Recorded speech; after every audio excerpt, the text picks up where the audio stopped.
Hey guys, welcome back to Frivolous Fandom, week 2 of the Tarantino experience. The Tarantino experience with Kiemoe. Good friend Kiemoe Madrid.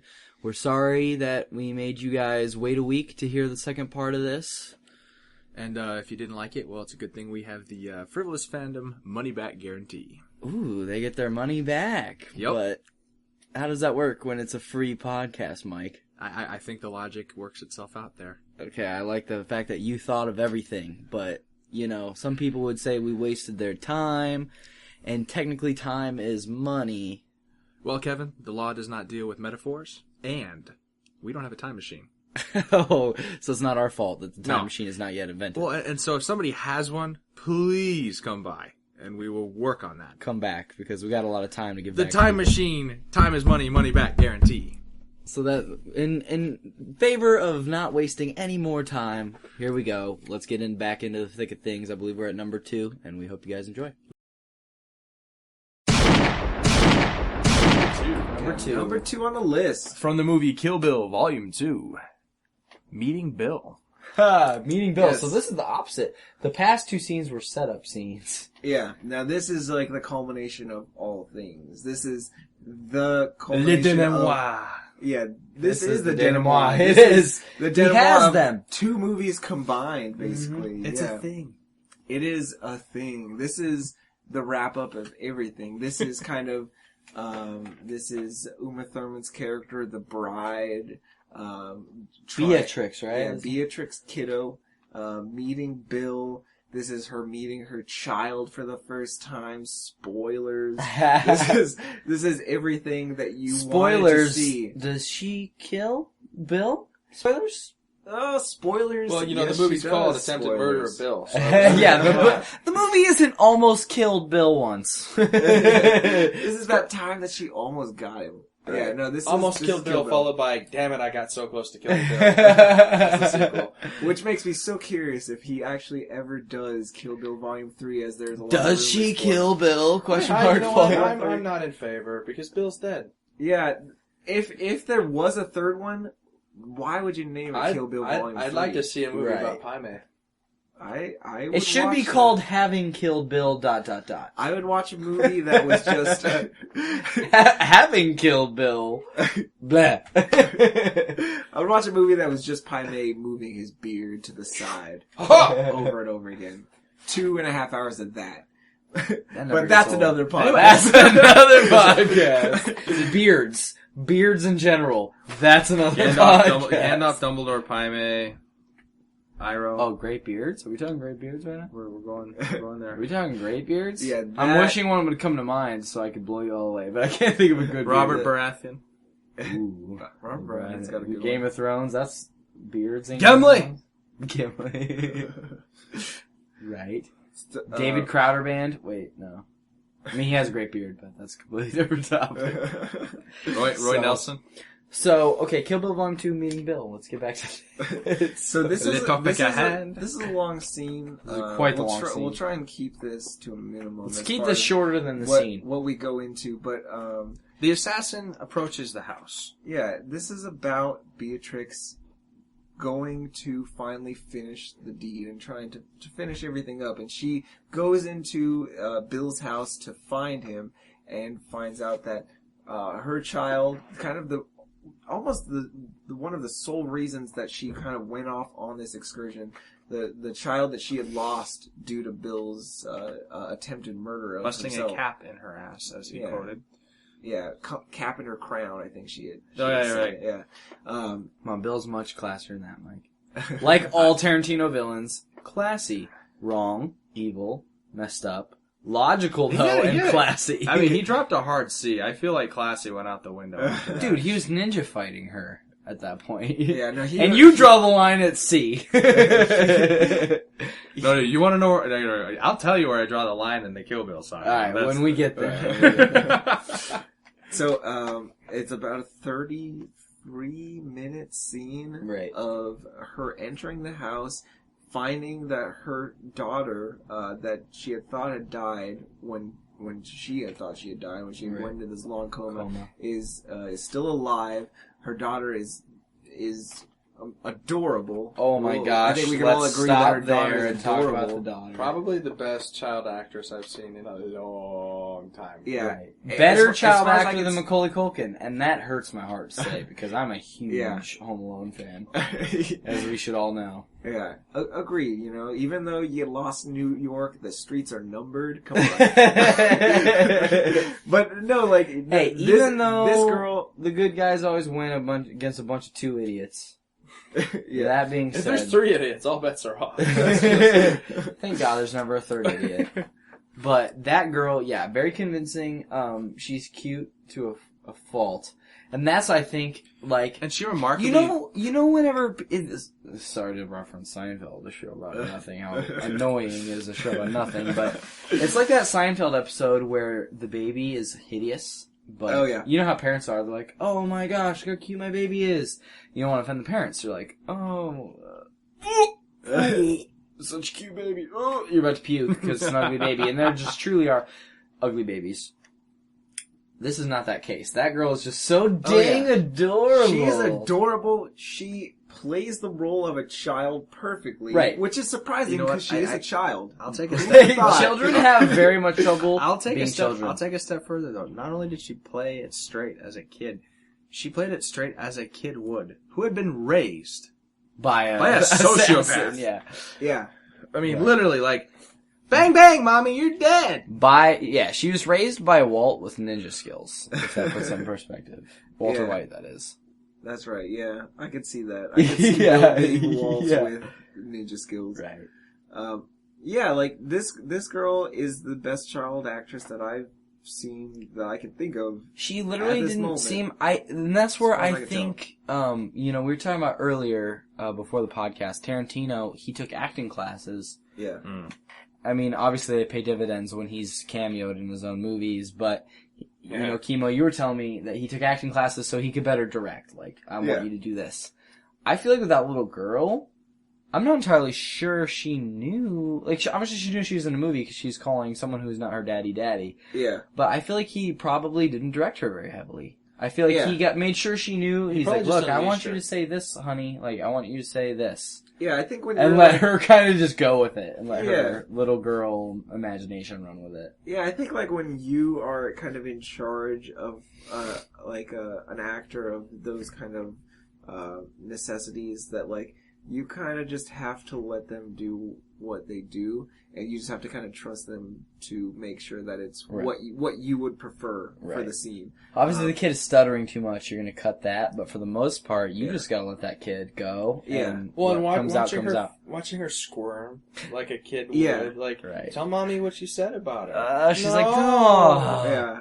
Like, she's all And embarrassed. then even when she says, of course, because kids are brats, says it all weird and no funky and... tempo or Yeah, Yeah. no logical. I said you're the prettiest because she's very pretty, mommy. Yeah. yeah, Yeah, just really perfect for her character. Right. And like I would imagine the only way you can get that out of a character is by, you know, doing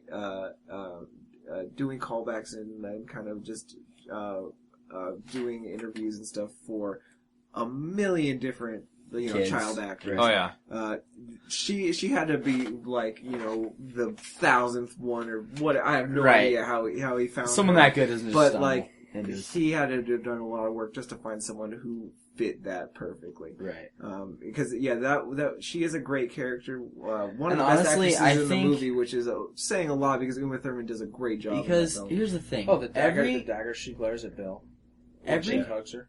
Well, the thing is, I'm sorry I cut you off. No, I'll no. let you make that point because that's a great point. I think though, it hurts because every parent wants their kid to be adorable, right? Yeah. But like we said, the harsh truth is not every kid is adorable. Oh no. Obviously, every parent is going to love their kid and adore their kid no matter what. But when you're her, you didn't know your daughter existed. You see her. You missed out. Not only is she entirely lovable because she's your kid, but she is genuinely adorable. Somewhere subconsciously, even though I know it, with all those emotions running through her head, that's not what she's thinking about. Somewhere subconsciously that hurts you. You're like, oh, my kid is adorable, and I didn't even know they existed. Come on. Yeah. Because every parent wants their kid to be adorable, deep down. And when they actually are, Yeah. Oh, yeah. There's like a mental thing that kind of goes on in everyone's head where things are just so cute that you just want to squish them. Right. Yeah, like that same sort of thing. The fact that you even had that impulse, you're like, dang it, dude. This girl's so cute and I've been missing out. Yeah. The fact that I want to squeeze her right now. Well, and that's why, you know, like, she runs up and gives mom. Yeah, here you go, Mike. So yeah, the daughter obviously is like, Mommy! And clearly doesn't understand the gravity. No idea that mommy and daddy are about to have a death match. Right. No clue. And she goes and gives her a hug, you know, and it's great. And for a split second, you know, the bride is just absorbing the fact that she's hugging her long lost daughter. Yeah, life is perfect for that moment. And then it's over, and she looks, and I'm sure the only thing you can say in your mind to that man is, "You monster." Yeah. Like, because I mean, you can't even. It's just so monstrous. It's to sound redundant. Well, and she's giving him that look like, do you even know what you've stolen from me? Because in some ways, obviously the daughter is going to need the mother more as she grows older. Then that's the funny truth. Like, physically, obviously you need your mother when you're young to protect you, to feed you, blah, blah, blah. Yeah. But emotionally, the daughter is ripe for the age. Like, she won't miss a beat. Like, if the mother stays in her life. But from an intimacy standpoint, nothing is more special, I feel like, for mothers than the first couple years of their children's life. It builds a serious and almost, in many cases, I mean, my sister's better to talk about this because she's child development, but very hard to repair / recreate.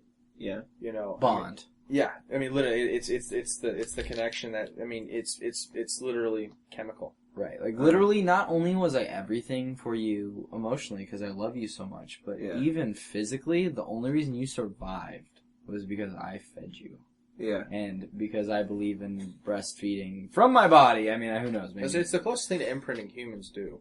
Right. Uh-huh. Yeah. So, and that's why, like, I mean, and that's the one thing, like, fathers don't feed their kids from their bodies. Like, as much as I'm gonna love my kid, I'm sure, and how much I know my father loves me, it's one of those things where it is a motherly bond, like, as cheesy as it is.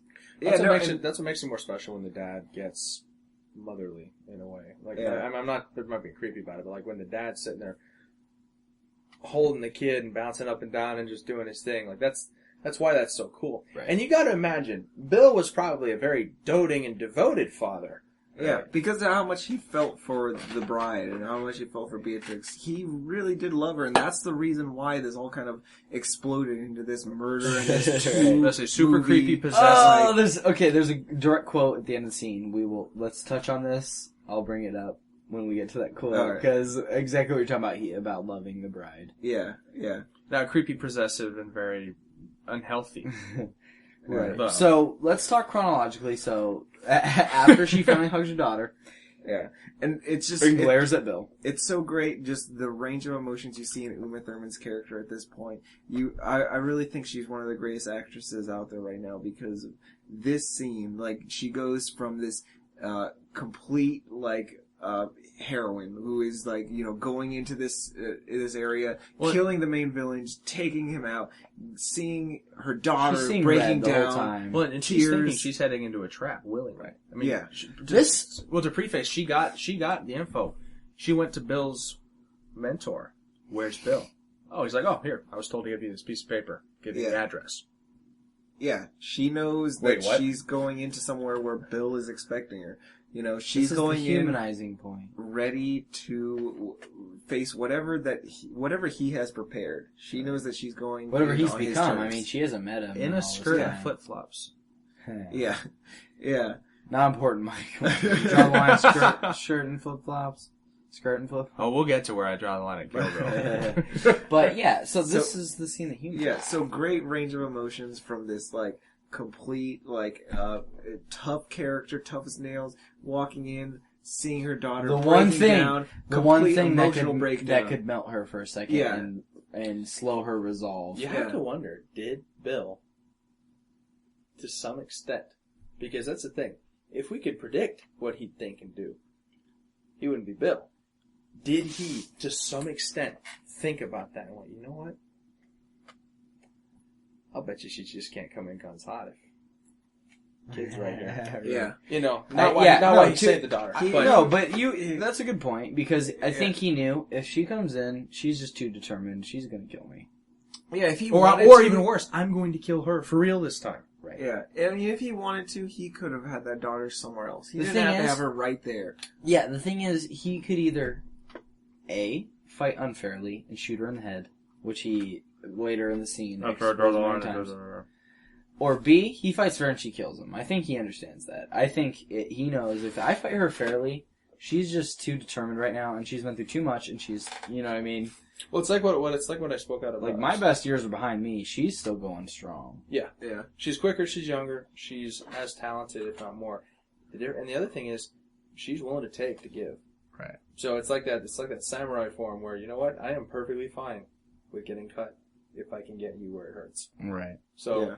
So, but the thing is, he wants to be fair to her because he loves her. Yeah. And she deserves to see her daughter. There are definitely some very complicated emotions between all the characters right now. Right. Well, I mean, I think that we can imagine that her daughter, BB, is pretty straightforward in all of her acting, but these other two characters are Bill, playing very different roles at the same time. Because Bill is A, letting her see her daughter and spend time with her, to be A, fair. Yeah. But also weaken her. Yeah, he's playing the father, he's playing the lover type character. I wonder if he's almost hoping that she'll be willing to play house. Yeah. I wonder a little bit. I mean, I really think he tries to kind of, put his toes in the water on that. You know, like he says, like, you know, we could fight right now. We could fight in the morning when, you know, there's a great beach that we could fight at sunup.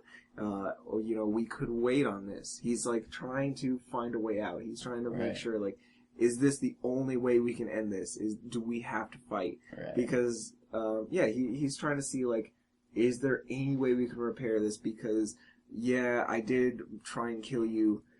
And the reason was because I like couldn't live without you, sort of. Right. You know? Well, and Beatrix has already proven that she has no problem scarring a child. Yeah, she did. She, like, right at the beginning of that movie, right? It was Volume 2. That she did, like, have a pretty big fight scene with a child, like, in the next room. Like, kills the soccer mom. Girl walks in, sees her dead mother, and then literally out of a samurai show, Uma Thurman's like, well, learn how to fight and come find me. Yeah, you deserve that. And, I mean, I would love to talk more about that. I hear that girl is supposed to be in Volume 3 as, like, a character, which would be great. It could either be totally... That's the part of Tarantino's genius. That could be feasible, knowing him, but that's almost guaranteed fan... As long as she doesn't get... extrapolation that's totally unfounded. As long as she doesn't walk up in a schoolgirl's uniform using a weird kind of, like, flail mace you know what? Thing. I would love it. I don't care. That was a great character for Volume 1. in having killed Bill, Volume 3. Maybe. But having not yet killed Bill. Spoilers. So the scene, I think, is this where he starts making sandwiches? Yeah, using his... So she hugs it out, they bring it in, they start talking, Bill's, making... What's the daughter's name? BB? BB, yeah. Is this Sam? What is this Sam? Do you ever find out? Or is it just BB? I don't think they really just like they never speak her name much. Right, so Bill starts making dinner for their daughter, BB. Uh-huh. Literally, I think at this point, like you're saying, he's still dipping his toes. So he's trying to show, like, I've, in my own effed up way, censorship, messed up way, have taken good care of this child. Yeah. He makes her favorite sandwich, whatever, probably her favorite, I don't know. But he even cuts off the crust, probably, just like any kid.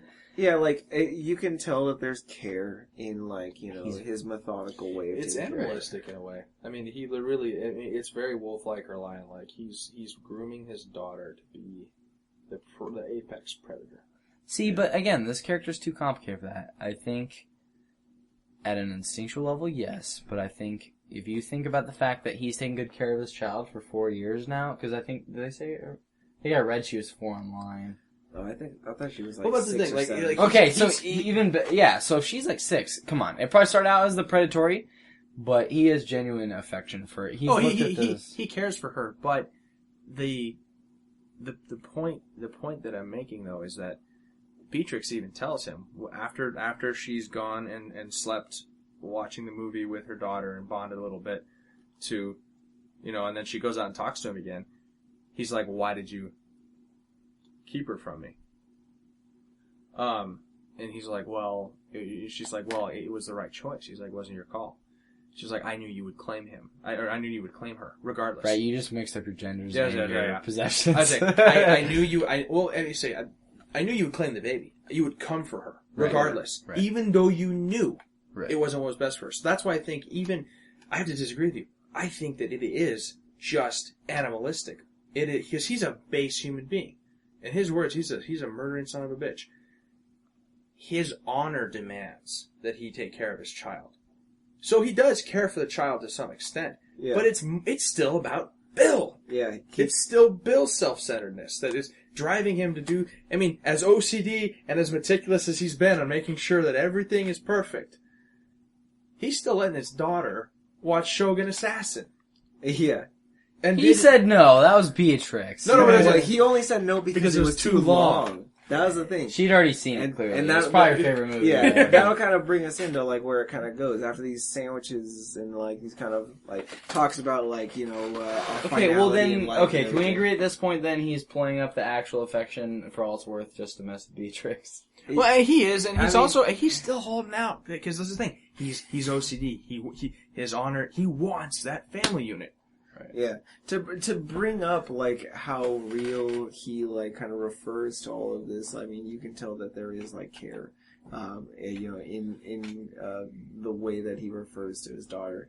He's definitely got some level of emotion. I mean, to ever even go after Beatrix in the first place and ever try and kill her in the first place. That's your balls. He's got some level of like true care and emotion for these characters, and he's just really misguided, it seems, Right.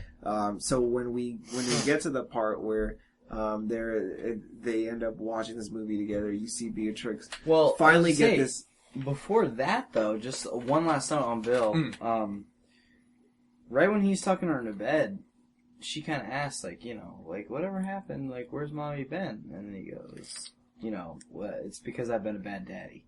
Yeah. She goes, what do you mean bad daddy? He's like, I hurt mommy. He even tells her, I shot mommy in the head. Yeah. And he says, I knew what it would do, I knew what would happen, and I did it anyways. And he never, and I think Michael's made a really good point on this before, he never explains that, like, this was the wrong thing to do, or right. like, this is just... It's like, I did it. Just keep in mind that there are bad things, there are repercussions to your actions. I did it, I've looked after you for 6 years, that was a repercussion. Yeah, so remember that if you do something bad, you'll have to pay the consequences. So fair enough. If you're gonna Maybe do in something some bad, sick way, he's only been looking... Well, it's a after responsible type of narcissism, if you think about it. Yeah. I mean, as screwy as a concept as that is, it's do what thou wilt, but pay heed. Your actions bring... I mean, you be heedful of what you wilt. I mean, I probably just butchered that line, but, it's... I don't know. It's yeah. No, he has, like, good characteristics. Like, he does do what is expected of him, but not maybe for the right reasons, Yeah, he holds honor for honor's sake. He is he's a subversion of the honorable warrior trope. So let's say this then. I feel like Beatrix, she being his true love, brings sides of him that he doesn't normally allow to come out, because as he tells, as he's tucking in BB, his daughter, he goes, I've been a bad daddy. I'm being honest. Like, I did things I shouldn't have, but I've accepted the consequences, and I've done what I should do. Yeah. So he's walking out, and he's finally going to give Beatrix some time alone with her daughter. Uh-huh. And he goes, you know what, BB? Do you want to watch a movie with your mom? Yeah. Before bed?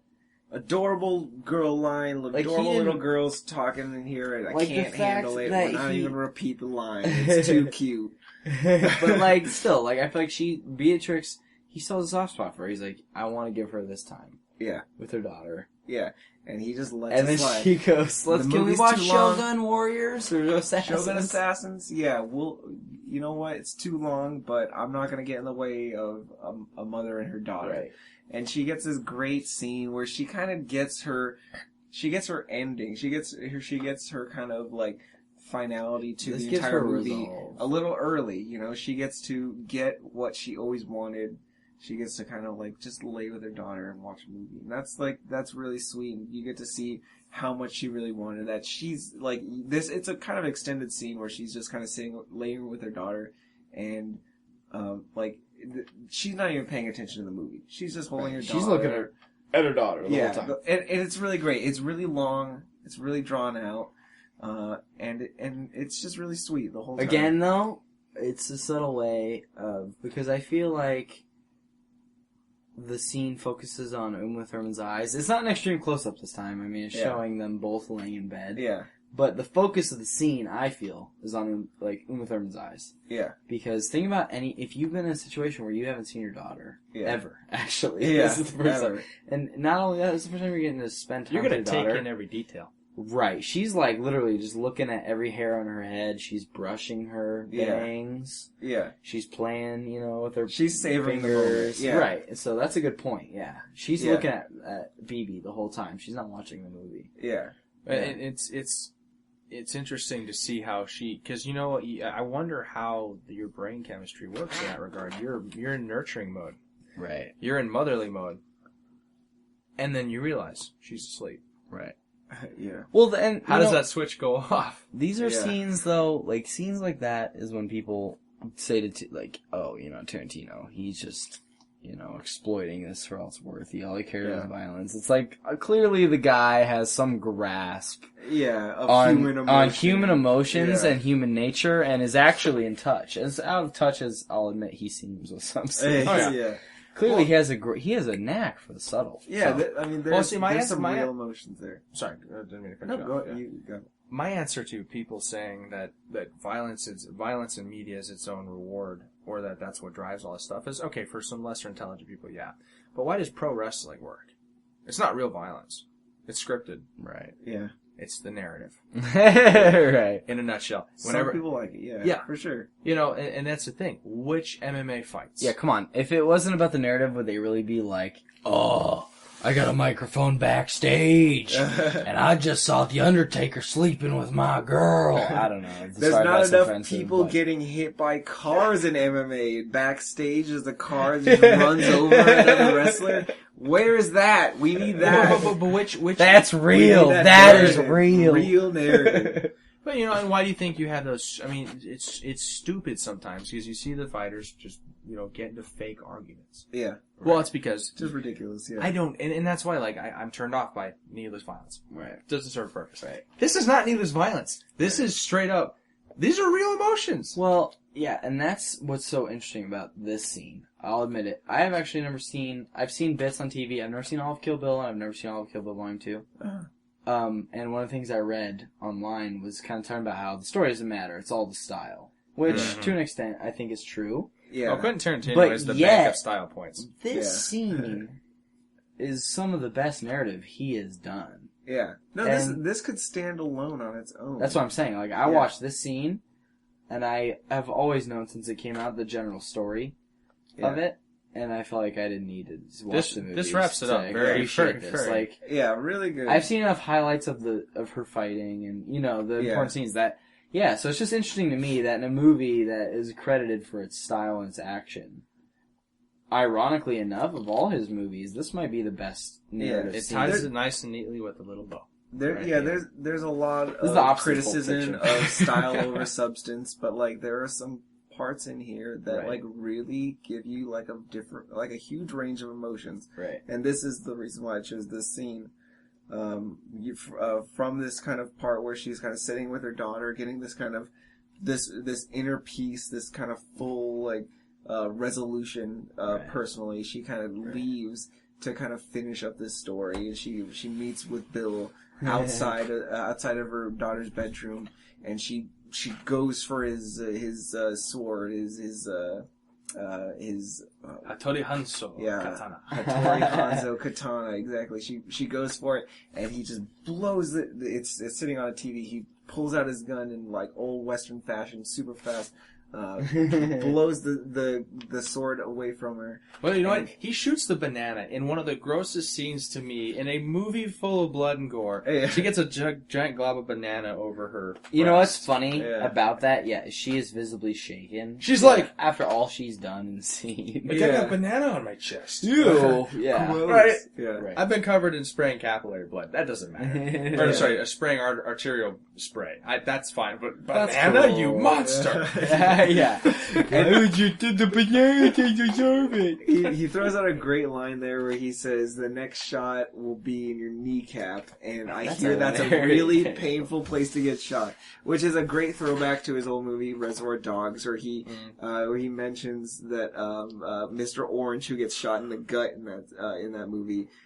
He says getting shot in the gut is the second most painful place to get shot. The kneecap is the number one, but they're both really painful place. But they take like days to like bleed out. To die from. You're gonna be fine. Well, and depending on which, EMT moment.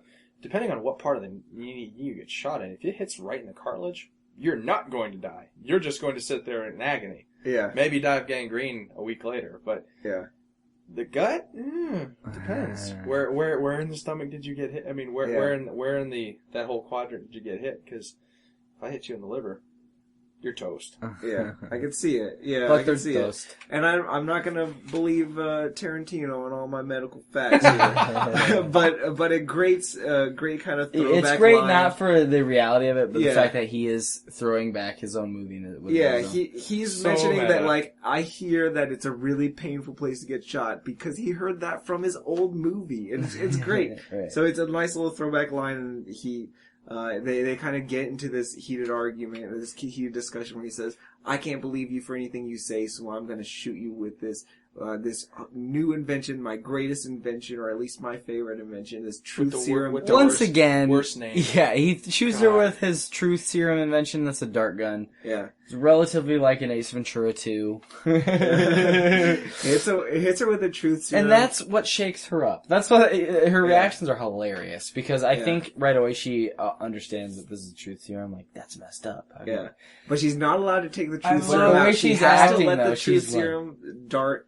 Yeah, it has to let it stay in her system, so she has to let the dart sit on her knee as she kind of just listens to his 2-minute monologue about Superman. And we could go on about that Superman monologue Mike, for so quickly, long. Mike, real fast with your whole Lois Lane reason. Why is his Okay, so reason? Real quick, okay, to preface the scene with Superman, this is totally Tarantino at this point breaking the fourth wall. He does this a lot in his movies. Oh yeah, he loves to talk about He his loves own to personal talk to opinions. you. Yeah, this isn't even Bill. That's why I don't like this. Does Bill read superhero comics? No! I mean, not. hey, dude, he decided to use a katana as an assassin. He doesn't seem like he's. I mean, you know what? It could be. Maybe. Yeah. Okay, well fine, maybe, Mike. He's shut got a up. perfectly good I hate handgun, Yeah. and he's like, "Oh, we're Mike, gonna support fight me, we're partners!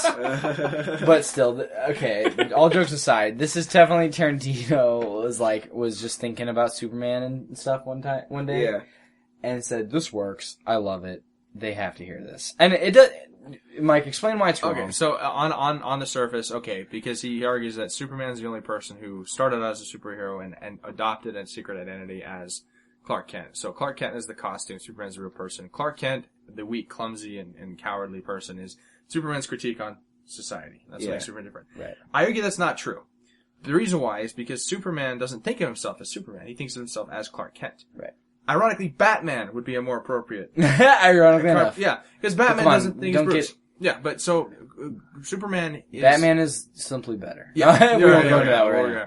So Superman may be, and that's the thing, he wasn't Superman, he was Kal-El. And the S wasn't an S, it was the sign of House L. So, no. No, it's not for hope. No, I'm just kidding. For hope. Sorry. Yeah, so it's like, okay, so we have, Well, what were you saying about Lois Lane? Yes, Were you so talking about this? So if Superman truly Saw himself as Superman, would he not have come and wooed Lois Lane who had a giant crush on Superman the entire time. No, he had to wait until she fell for Clark Kent. Right. Because in his heart, and in his mind, he was Clark Kent. Right. Superman was an afterthought to help people. He calls him, Ma and Pa Kent. He doesn't, he's not and in the Justice League. They Honestly, the new movie, ironically enough, the new movie undermines this theory as much as anything because the new movie did a great job of depicting the fact that he struggled his whole life to reach to be all he could be. In terms of the fact that, like, being Superman, being the best person on the planet, morally and in terms of having to solve everyone's problems, is a huge responsibility. That's a little bit of a problem. I don't even hold it against him for not wanting to be Superman, but the fact is in the new movie, the psychology of it did a great job of depicting the fact that it is not just, I'm just going to put the cape on and fly out there. That's like a tough decision for him. Yeah. Well, and Clark Kent wasn't known to be cowardly. Clumsy, yes. Right. But the dude, at the end of this, granted, he is Superman, so maybe courage, whatever.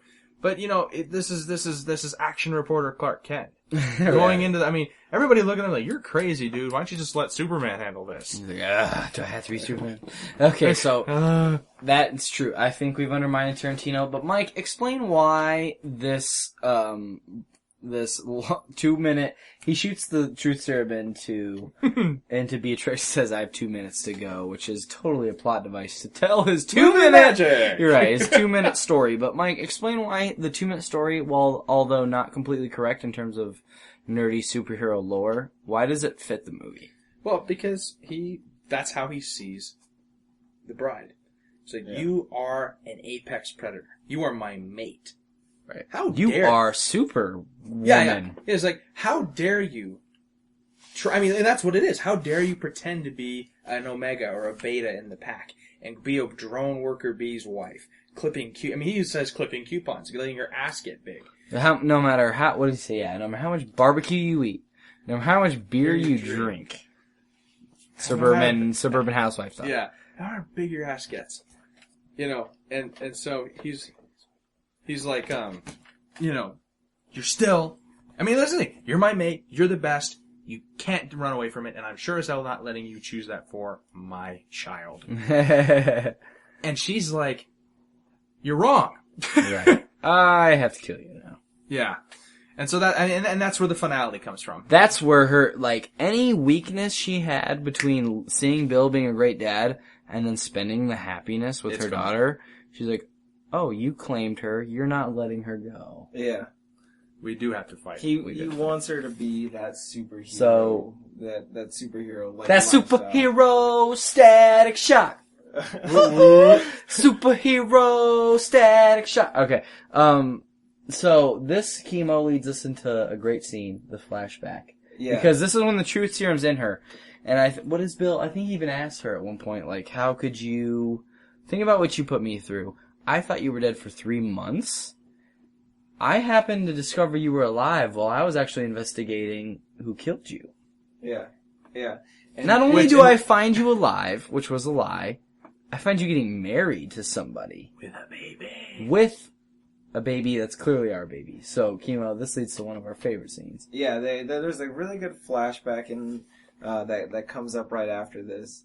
And it kind of goes through her realizing that she's pregnant while she's on her last mission for Bill, which it's really interesting because it's pretty comedic. It kind of goes through where this female assassin finds out that the girl that she's about to kill, who is the bride, ends up being pregnant, and she being the bride actually convinces this assassin to not kill her so that she can go away and you replace that woman with a man. So basically she's on a mission for Bill to assassinate somebody. The person she's supposed to assassinate tries to assassinate her. Yeah. They basically come to gunpoint on each other after a little altercation.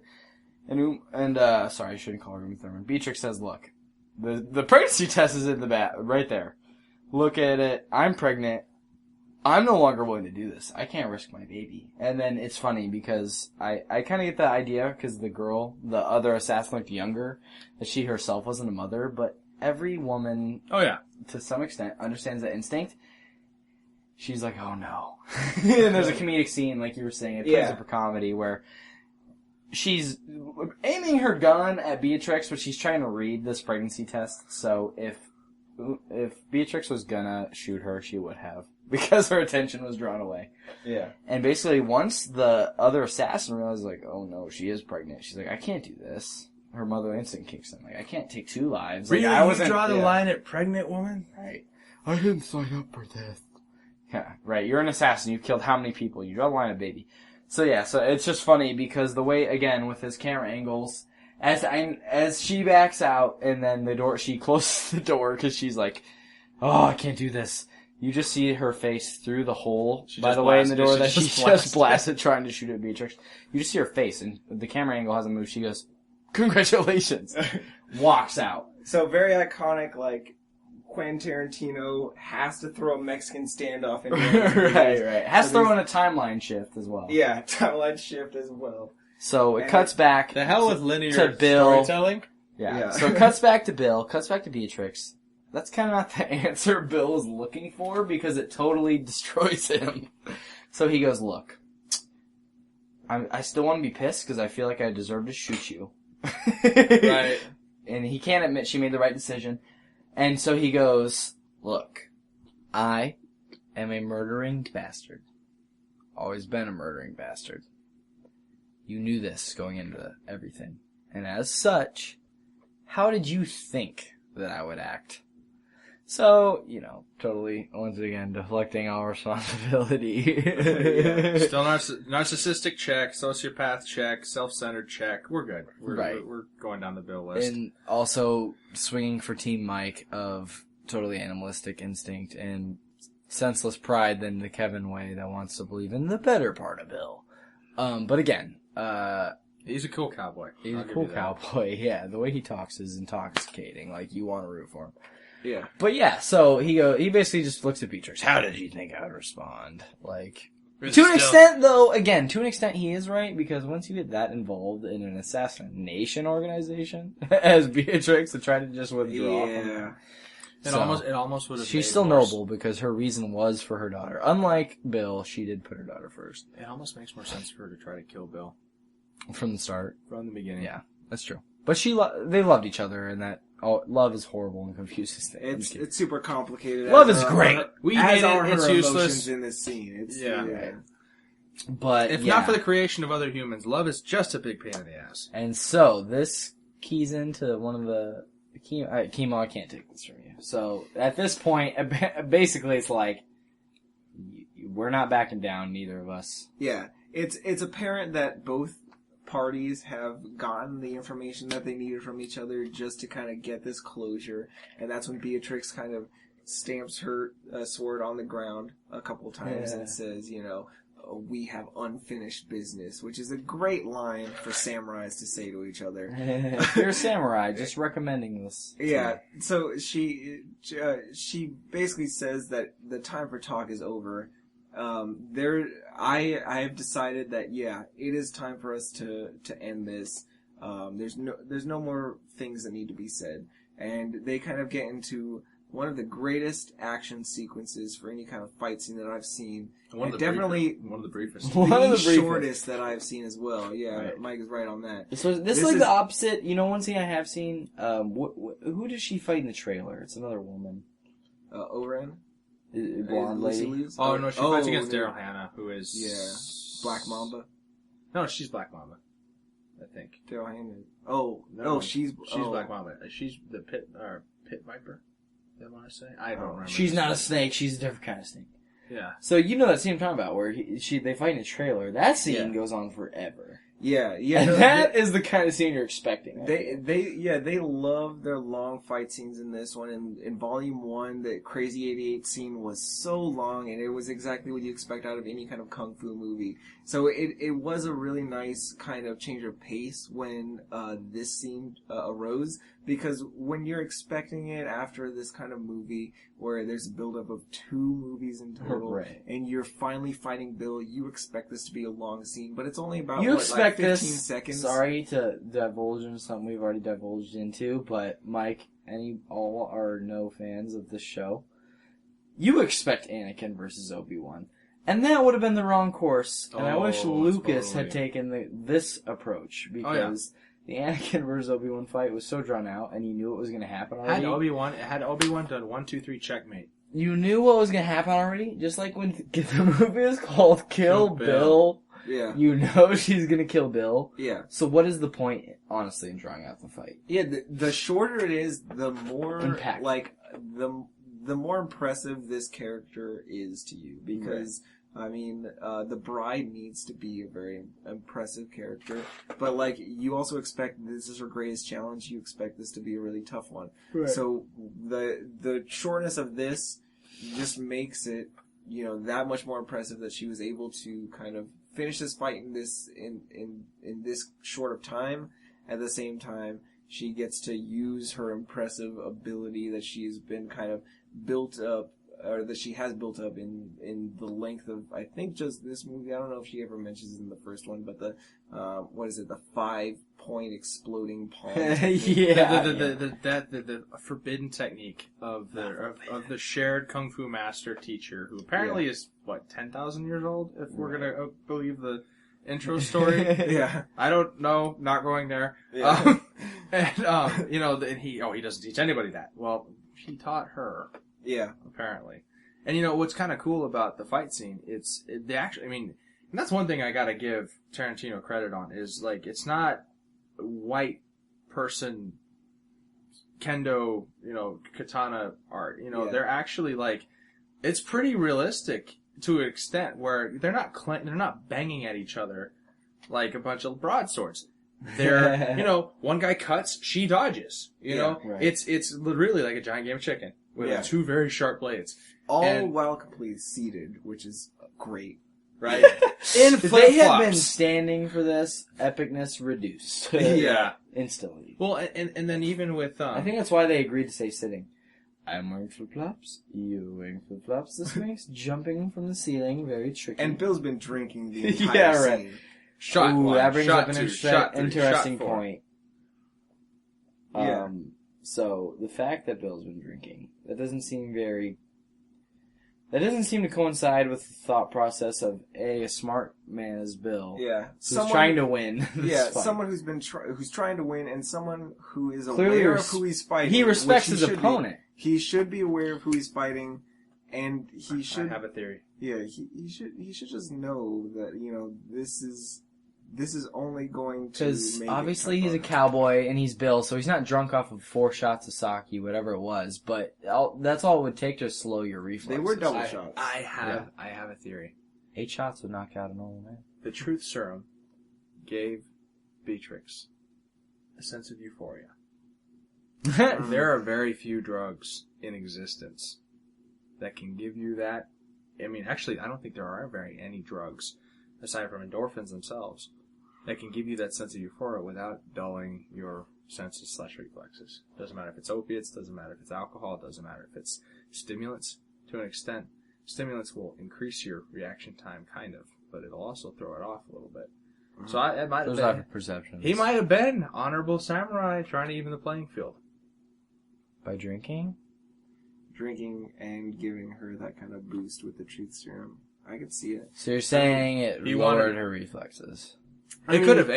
That would actually make sense. Or he could have just been cocky as hell. It is painfully obvious that throughout this whole scene that he is guilty. Right. He admits his guilt to his daughter. But he can't admit it to her. And he which is funny. Yeah. What did you think of? He can't. He's like, well, obviously, like, what else am I gonna do? I'm gonna shoot you in the head. You ran away from me. You took my daughter from me, and you tried to like marry someone else. And like he tries to justify it as like this is what any normal person would do because that's how crazy he is. That's how much he's told himself in his head that this is how it has to be. Right. But then when he gets to talk to his daughter and that's kind of like his outlet, he gets to like tell her the truth. And it's like he can't lie to his daughter. Yeah, like Daddy's been a little crazy. Daddy shot Mommy, and I can see him. Kid needs counseling. No big. Yeah, I mean, if anything, the drinking that he goes to, the extent that he goes to while he's drinking in this scene has to be some kind of dulling to his senses. It's not helping. That's for sure. So, there's got to be some level of, of some kind of evening to the playing field or something. And so he's drinking this whole time. Great thing happens during that fight scene that I love. Needs to happen more. Sword going into the scabbard.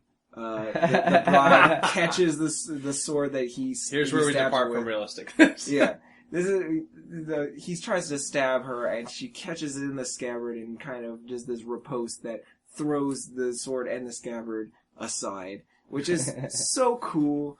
It happens, somewhat often. It does happen in movies, but it needs to happen more because it's the coolest thing that anyone could ever do. Right, that precision to catch the sword. It is so cool looking. So she does that, knocks it aside, and that's when she does that 5-point exploding bomb technique. Yeah, so ridiculous. It's funny because he kind of pukes up blood and then kind of goes. He's already. That's what I'm saying. I feel like he drank because obviously he's gonna fight. His instincts are gonna fight. Well, I think he also did. He just did not. He didn't. But he could never have anticipated. But he's not even pissed. Like, it's funny because he says the line about her being a C word and stuff. Like, who taught you that? But I feel like he's already accepted lose. Like, I feel like he already accepted death at that point. Well, he got hit with it, and he's like, because I mean, it caught him off guard. What happens every time? I hate to bring it back to MMA. What happens every time somebody brings a new toy to the game? Well, they tear shit up with it, and then somebody is like, "Oh, well, crap! I had no idea that was coming." Yeah. He's like, for all my expertise, I don't know how to take that. like, you know what? I thought that was a myth, but I feel my heart about to explode. Well, that's what he looks. He goes, Paimei taught you the heart exploding technique. Yeah. Which is funny because that means Bill sits there, and I think that's part of it. Bill drank. Bill kind of set this up, thinking, you know what? I don't think she can take me anyways. Yeah. We have to do this, whatever. And then he realizes, gosh, why am I guess I need to watch movies. Yeah, You're way more pessimistic on Bill. Well, that's I don't see it as a sign of cockiness. No. See, and the reason because that's, I mean, if you watch the whole thing, that's Bill is the apex predator always. Nobody screws with Bill. And we also almost never see Bill too. Yeah, exactly. And so Bill goes up when he. See, I don't see it as she can't take me anyways. I feel like she. Well, but that's the thing. That completely. That's what makes him so mysterious. That completely. So wait. So is it like he's? I feel like that contradicts your theory, though. How? No, that's the thing. Him taking shots, he doesn't feel like it's gonna make. Why try to? I guess. Yeah, it is really up to the viewer to see because, like, of how little they show Bill and how little they see. Kind of infer you never see how good he is at his job, but you do know he is. I've never seen the movie, and we've seen Bill the same amount. He goes to fight because when he introduces her to Paimei, the guy who teaches her kung fu, he goes up and fights and spars with Paimei and comes back down, beat the hell up. He's like, oh god, that hurt. Yeah. Okay, you're up. Go walk up there. Don't make eye contact. Don't, expect really racist and chauvinist stuff. Do not piss him off. He took what's-her-face's eye out of her head. Spoiler. Yeah. So, yeah, just know that. And that's the thing. He's like, if you're lucky, he'll teach you most of the basics. Because he hates women and he hates white people. So, you're kind of screwed. Yeah. She wins Paimei's respect. Yeah. Completely. Enough for him to teach her that move that he was so impressed by, Which, and that's when it hits Bill. He's like, holy shit. If Paimei taught you that move, it means he thought you were more worthy than me. Yeah. See, I guess the way my theory differs is like I was saying how I feel like Beatrix brings out a side of him that's different. Mm. That's why I don't see, if anybody else, you're probably right. Like anybody, other major assassin, he's probably drinking like, you need this. I want it to be interesting, but I feel like with Beatrix, he's like, I don't want to kill you. Yeah, I mean, if anyone deserves his respect, it would be Beatrix. She was the one that he was like most impressed by. Right. Well, because he discarded one eye, previously. They were lovers first. And she went, whatever, I got bored. And arguably, I think a French-Japanese lady who Beatrix so graciously cuts her arms off was Beatrix's replacement in the meantime. Well, Bill needed to satisfy his lustful tendencies. Yeah. But, so yeah, it's and then he gets up and walks 5 steps like a bamf. And it's just like, whatever. Like, yeah, no one can, you walk no more than 5 steps and you die after that 5-point exploding palm technique or whatever. 5. Yeah, so that kind of wraps up the whole scene. After he walks those steps and falls over, it pretty much wraps up. Oh She no, leaves. dude, we totally glossed over my favorite music from this whole thing. Oh, right at the Crap! Yeah, I meant to mention the it. baby. Yeah, because it seems like an awkward cut because I don't even remember if there's music playing. The first couple scenes of her playing with BB as they're watching Samurai Assassins. Yeah. But at the very end, when she realizes that BB's asleep, this music comes in. Yeah. I wish I had looked up the song.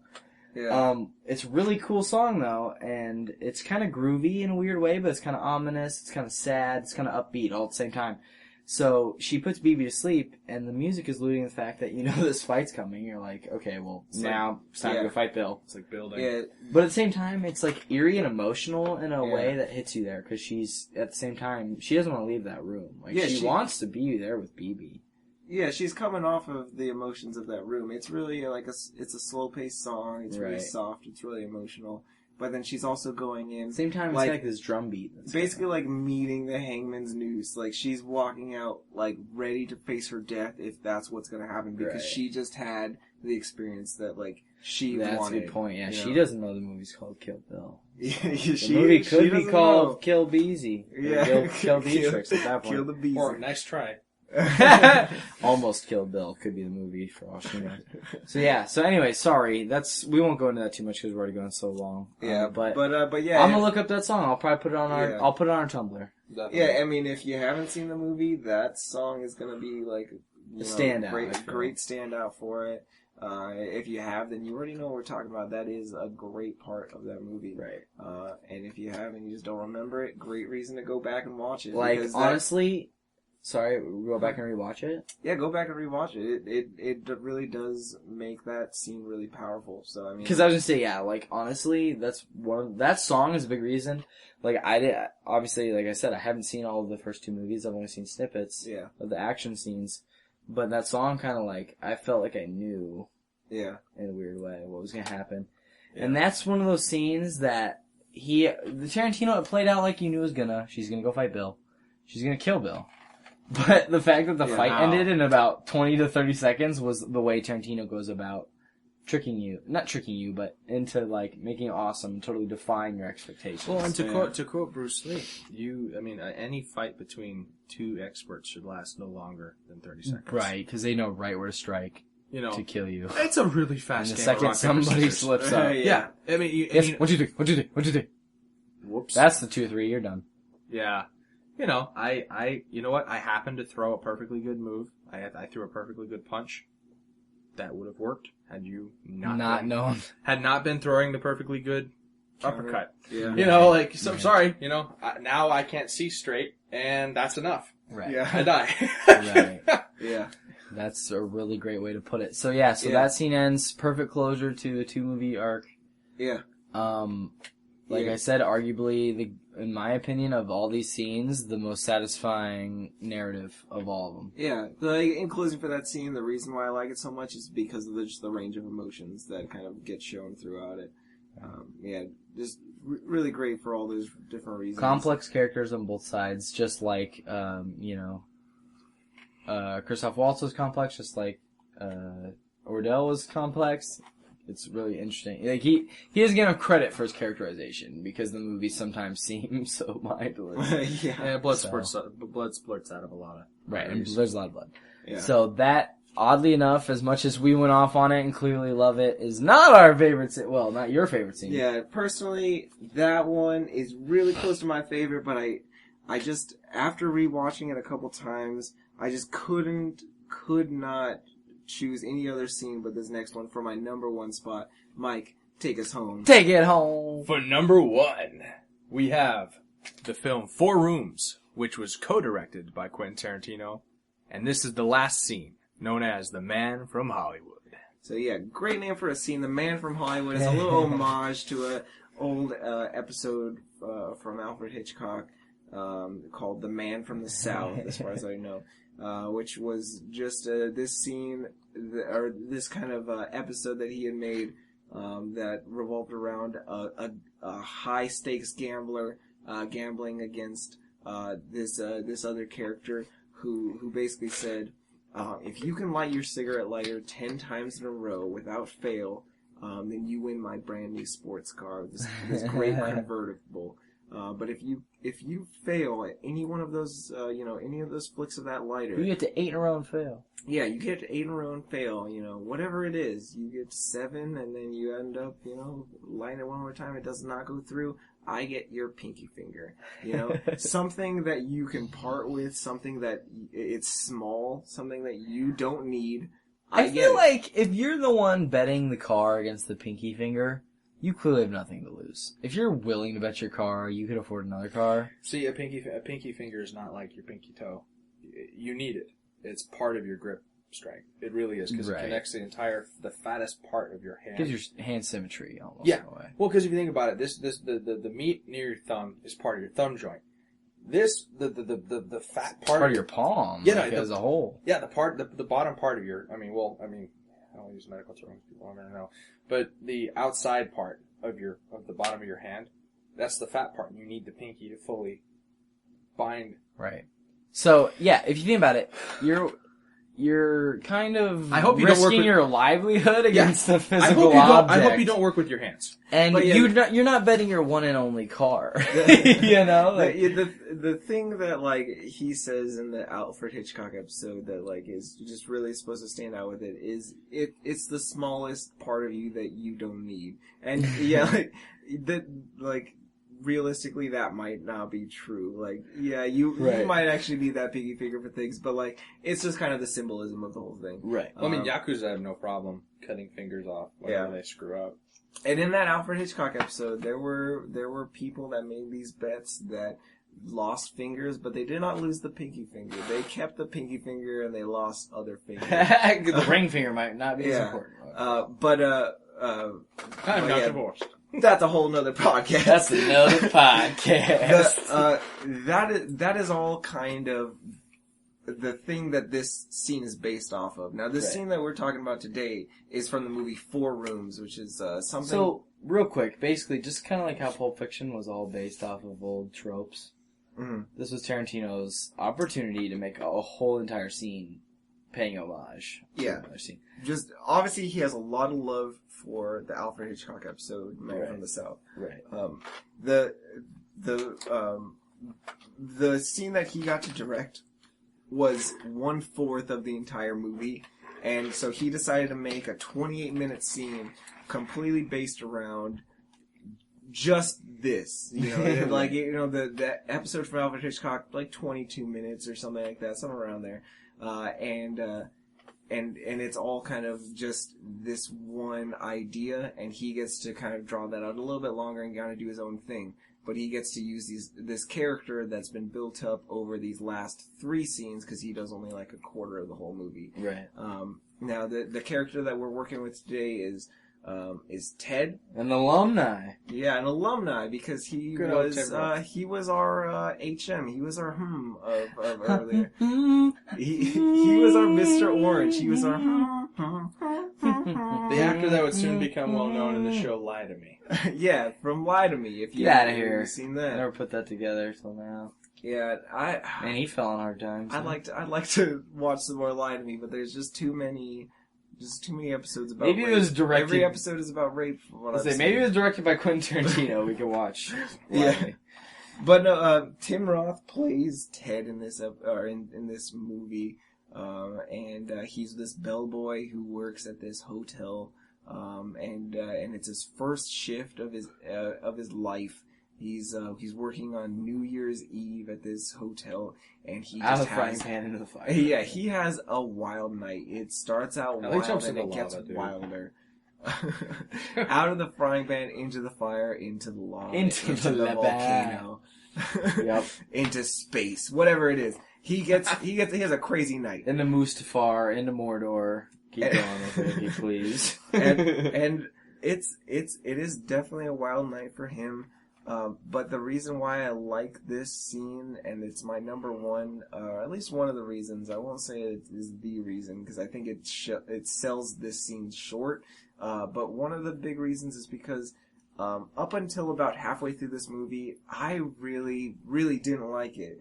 I needed to be convinced violently that this movie was good at this point, because I mean, I don't mean to show any disrespect to these directors that directed the first half of this movie, but I could not get into it. These characters that were being shown, they did nothing for me. No one was of any interest to me. Right. Once we get to the second half, Robert Rodriguez directs 3 out of 4 of these scenes, part 3 of 4, I mean. And he does a good job. He starts to kind of add some humor into the scenes, and he starts to add some kind of likability to a lot of these characters. I get the feeling, again, I haven't seen this whole movie, but I get the feeling the first two directors did not have that sense that Tarantino has of making a completely deadpan humor. Of, like, making a scene that shouldn't be funny and you're laughing at it, because it is brilliant.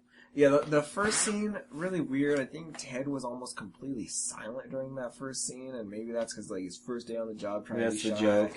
And, like, the second scene, it's just him just being in an awkward scenario with some just really over-the-top characters, and they were just, they didn't do anything for me. The characters just were not really, like, likable or like eccentric in the right way. There's nothing really. They didn't have that douchey appeal that Quentin Tarantino has.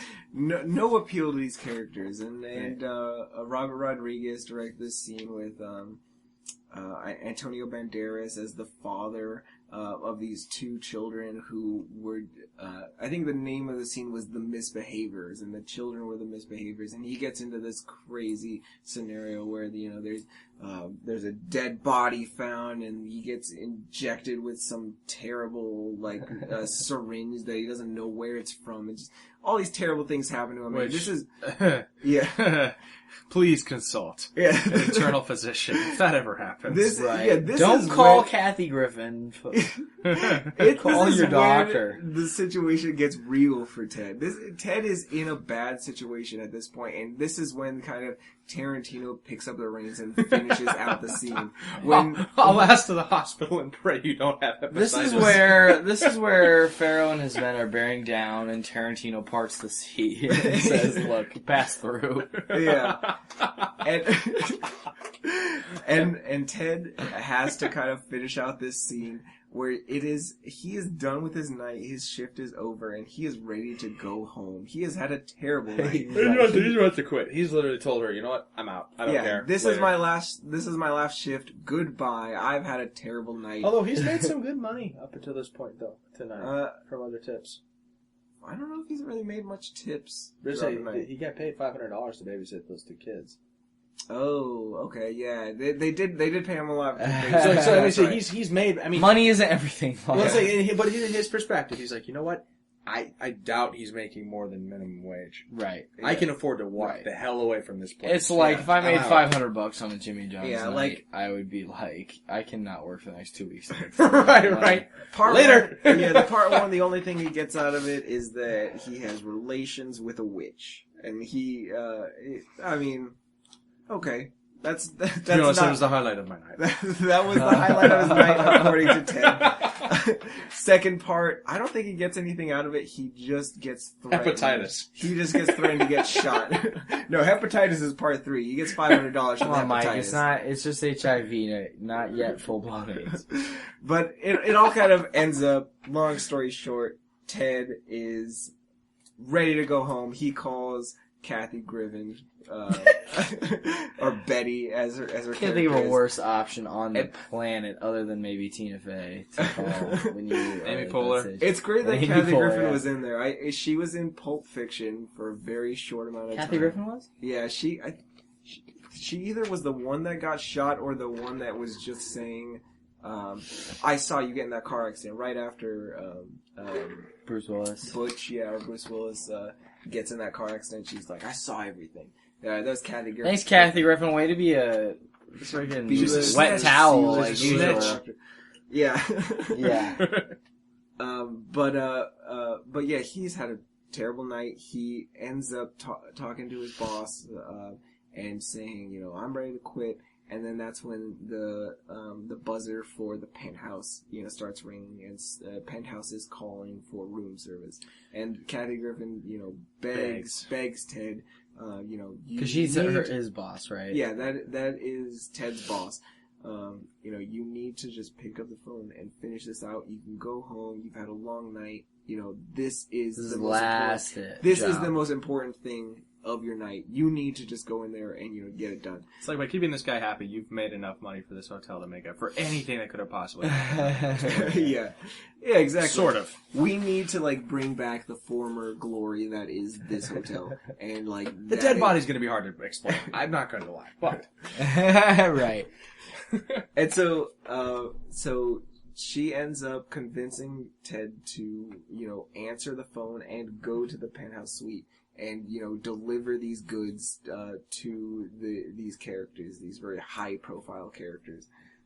So Ted ends up going out to the penthouse and delivering these things to him, and you get to find out that these characters end up being pretty interesting characters. In similar Tarantino fashion, we finally get only scene in my list, that actually has it, but very, very prevalent in a lot of his movies, that cameo from Quentin Tarantino. We get to see Quentin Tarantino play would you call him the main character? Yeah, virtually the main character. He steals the show. I mean, he speaks most of the words. He's a deuteragonist. He's a scene-eating deuteragonist. Yeah, it's funny because he's self-aware enough to satire himself. He's like, everything you hate about me, it's kind of true to an extent, but I'm going to play it up to 1,000 for this scene. I'm going to crank it up to 11 for this scene.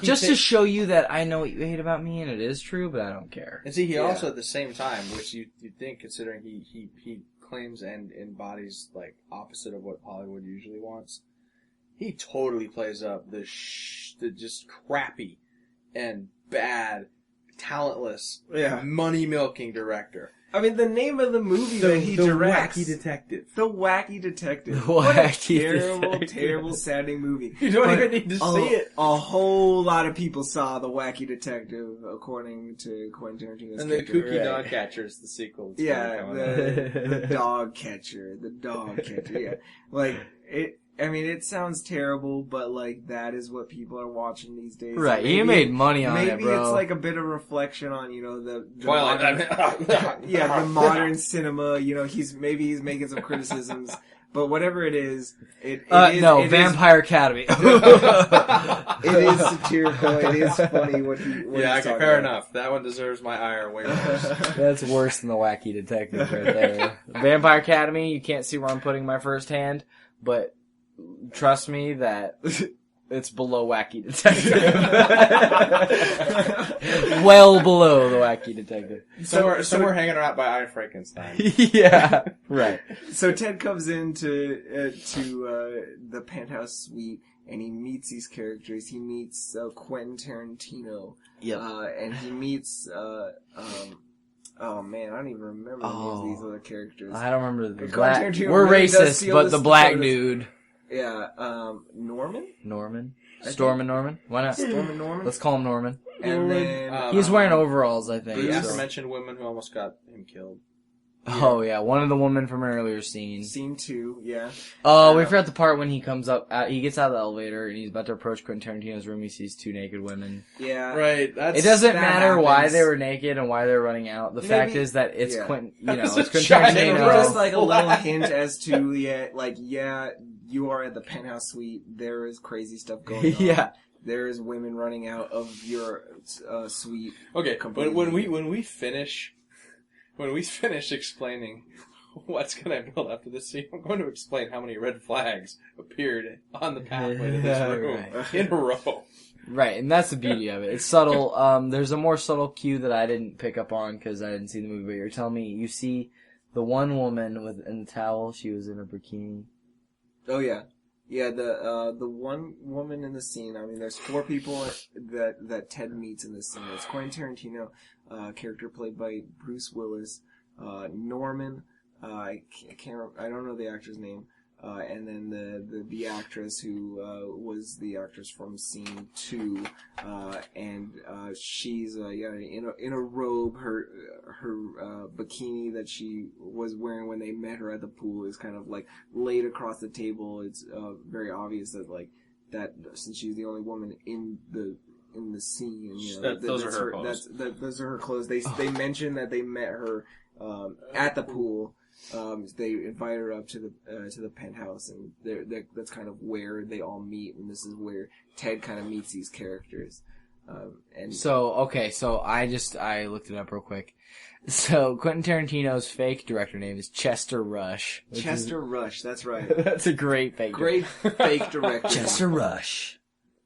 Directorial feature film debut. The Wacky Detective. The Wacky Detective. Could he get wackier? You don't want to find out. And then yes, just his friend Norman, played by Paul Calderone, so we'll talk more about him. And then let's see, what's her name? Angela is the woman's name.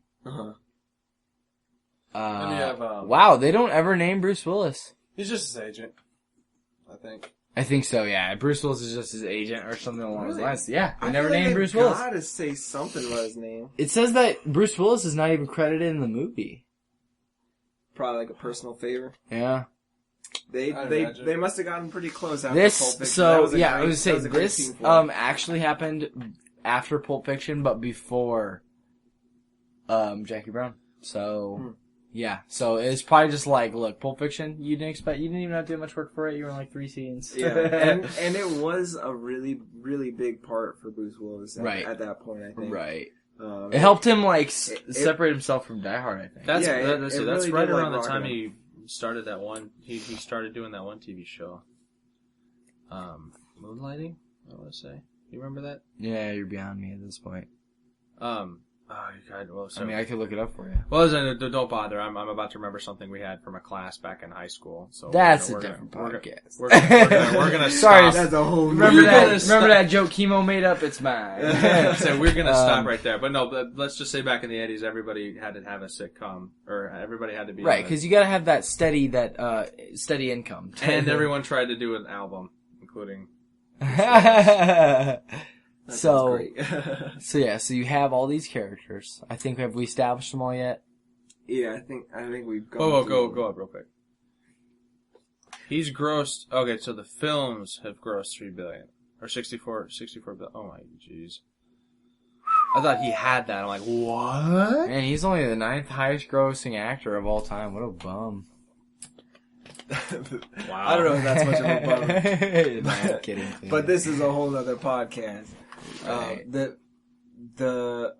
kind of real big thing about this scene is how slow paced it is. It's like it is like, what do they say, like 28 minutes or something of just like pure conversation, almost completely pure dialogue. There's like almost nothing that happens during the scene until you get to the very end. But all of it is just, just kind of like setup of the universe, kind of.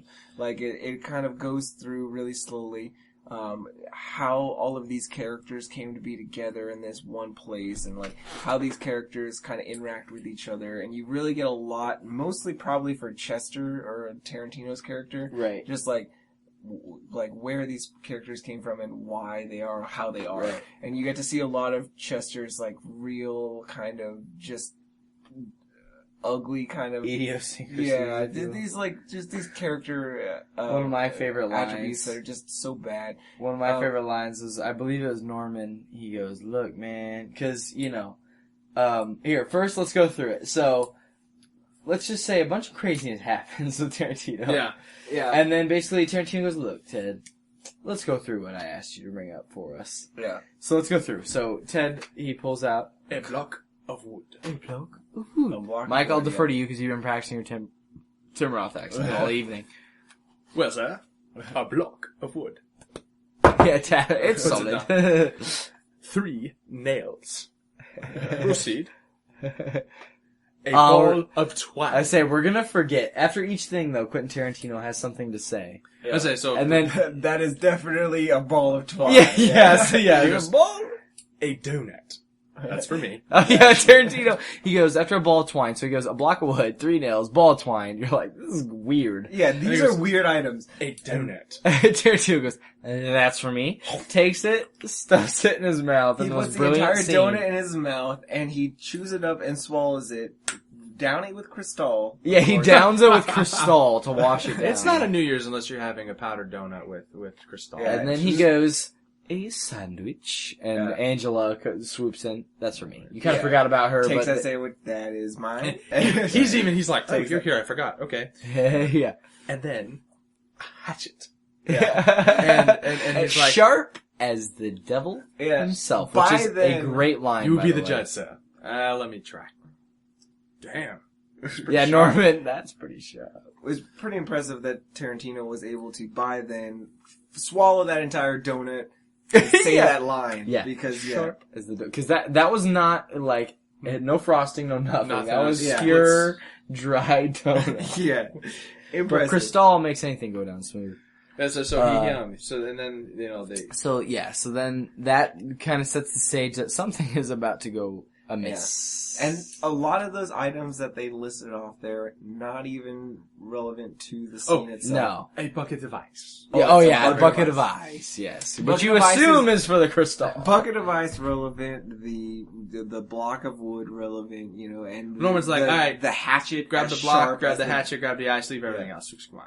the sharp, the hatchet as sharp as the devil himself. That is relevant.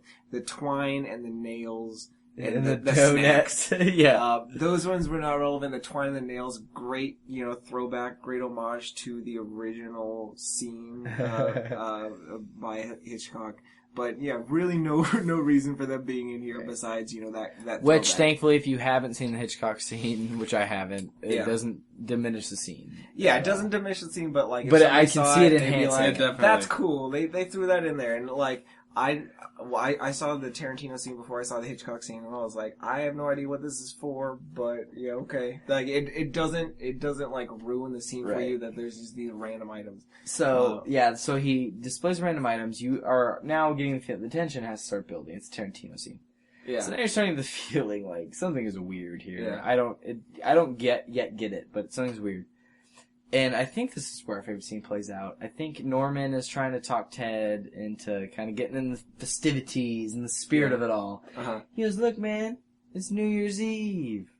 We're drinking champagne. And then to play into the whole fact that Yeah. Tarantino's character is an uptight, Yeah, Colossal pompous wanker. Probably my favorite scene. Yeah. Yeah, he goes, wait, what did you just say? He goes, no. If we were drinking champagne, you would say we're drinking champagne. But we're drinking Cristal, so you say we're drinking Cristal. Which is just great. Because this whole time, he already had a rant. He's been dumping just the liquor Yeah. everywhere this whole He's time. just a Open the completely bottle. eccentric character. He found throughout. flat Cristal, and so he dumped it on the floor. Yeah. He says, I told you guys. He's like, who opened this and did not cap it? Which, Mike, as we know, is me when I find, like, a 2-liter that has no cap. I'm like, who didn't cap the Dr. Thunder? You should have seen, I forget which party we had, but there must have been, a dozen and a half of like half drank Rolling Rock just sitting on all the Yes, I'm like, countertops. who is repeatedly opening these, forgetting where it was, grabbing a fresh one? But Like, so it's the morning after, and he's going through the house looking at all of our guests going, what gives? And then they look to me for guidance, and I go, I'm not helping you, he's right. this stuff doesn't grow on trees. When that happens again, you tell me, because I got a friend, doesn't matter if it's 8 o'clock in the morning, he will take care of that for you. He'll just chug them all. All the flat Rolling Rocks will be gone. Yo, I need to connect for that situation, So yeah, That's he our is client. he's my Yeah. Mr. Wolf. He is my cleaner. Yeah. So, We fix problems. if if on an average day, on an average Saturday, I roll around and I'm crying about the fact that Rolling Rock doesn't grow on trees, then on Christmas, granted I don't have wacky detective money, but if on New Year's Eve the Cristal is flat, then understandably I get why Tarantino is screaming that Cristal does not grow on trees. Yeah, Let's not waste. That's this gotta stuff. be a over $100 bottle easily. Yeah. So that's just, a fun little scene showing his pompous attitude. And Yeah. at the same time, it does build up to what's about to come because you're starting to realize, like, this guy has pretty much lost all sense of reality. Yeah. Tarantino has. Yeah. And it's very obvious that, like, many of these characters are completely out of it. They have been drinking so long during this night that there is no more, Right.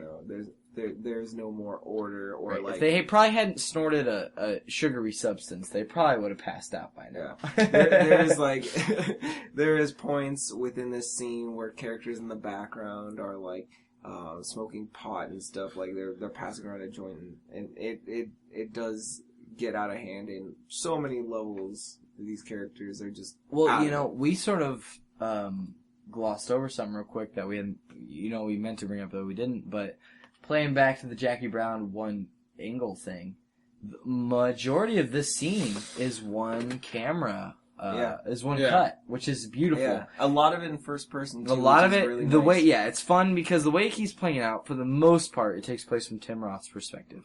So a lot of it is just a close-up of Tarantino, like he's looking directly at the camera, like he's talking to you, and you're catching all the idiosyncrasies of this guy and how animated he is. He's fourth-walling the hell out of this. He's fourth-walling it. Yeah, he's talking to Tim Roth, but really he's talking to you. Yeah, there's so much...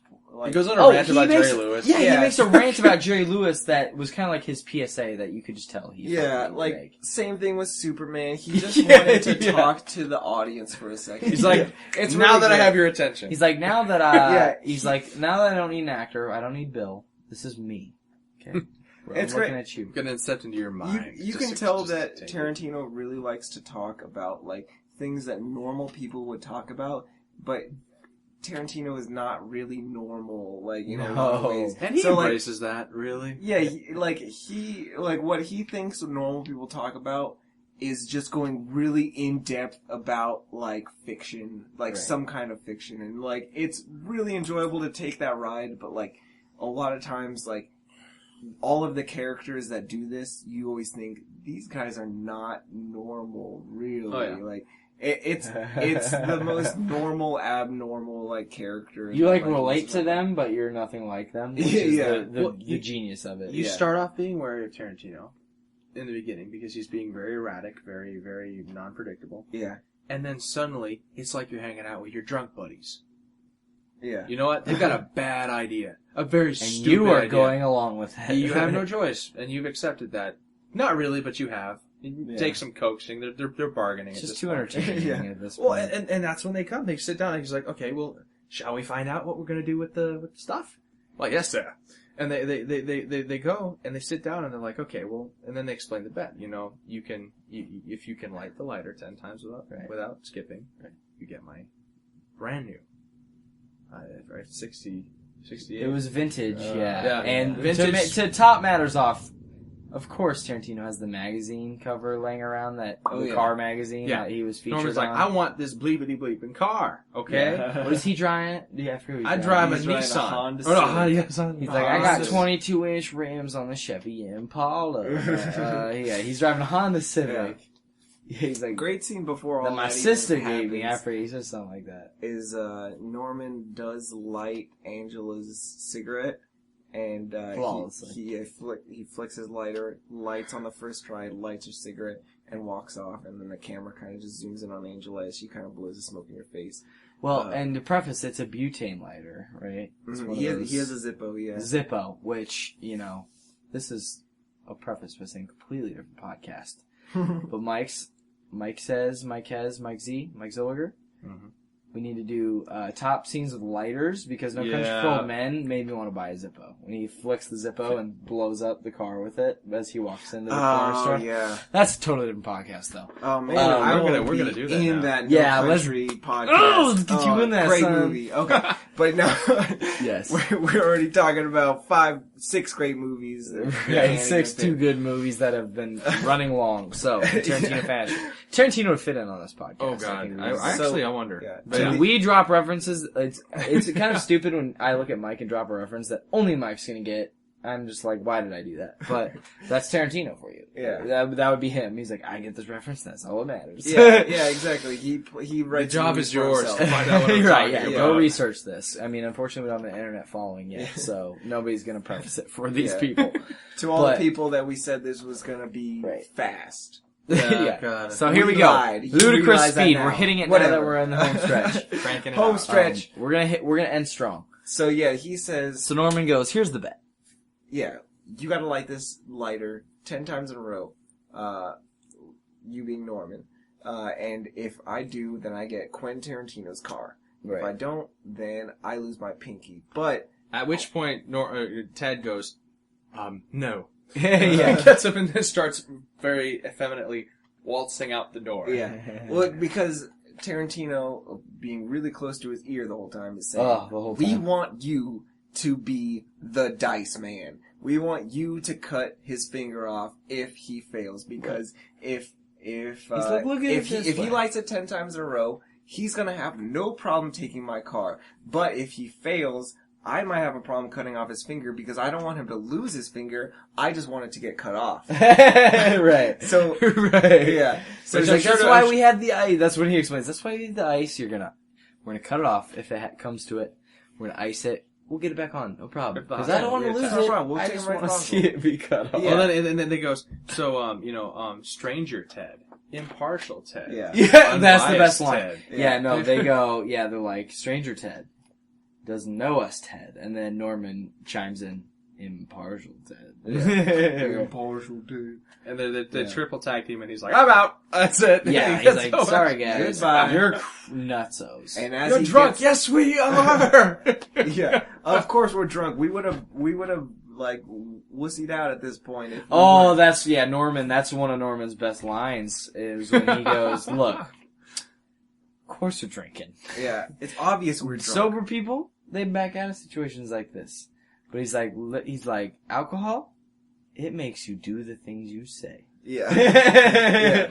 Which is like almost a point of like pride, but then again you're like, no, don't be truthful. Yeah, Stop, this stop, is stop. also not the time to be wanting to do the things that you want to do. Yeah, right. And so Ted leaves. He wants to leave. He's at the exit. He's at the And exit. that's And when Tarantino yells, Yeah, he says, money!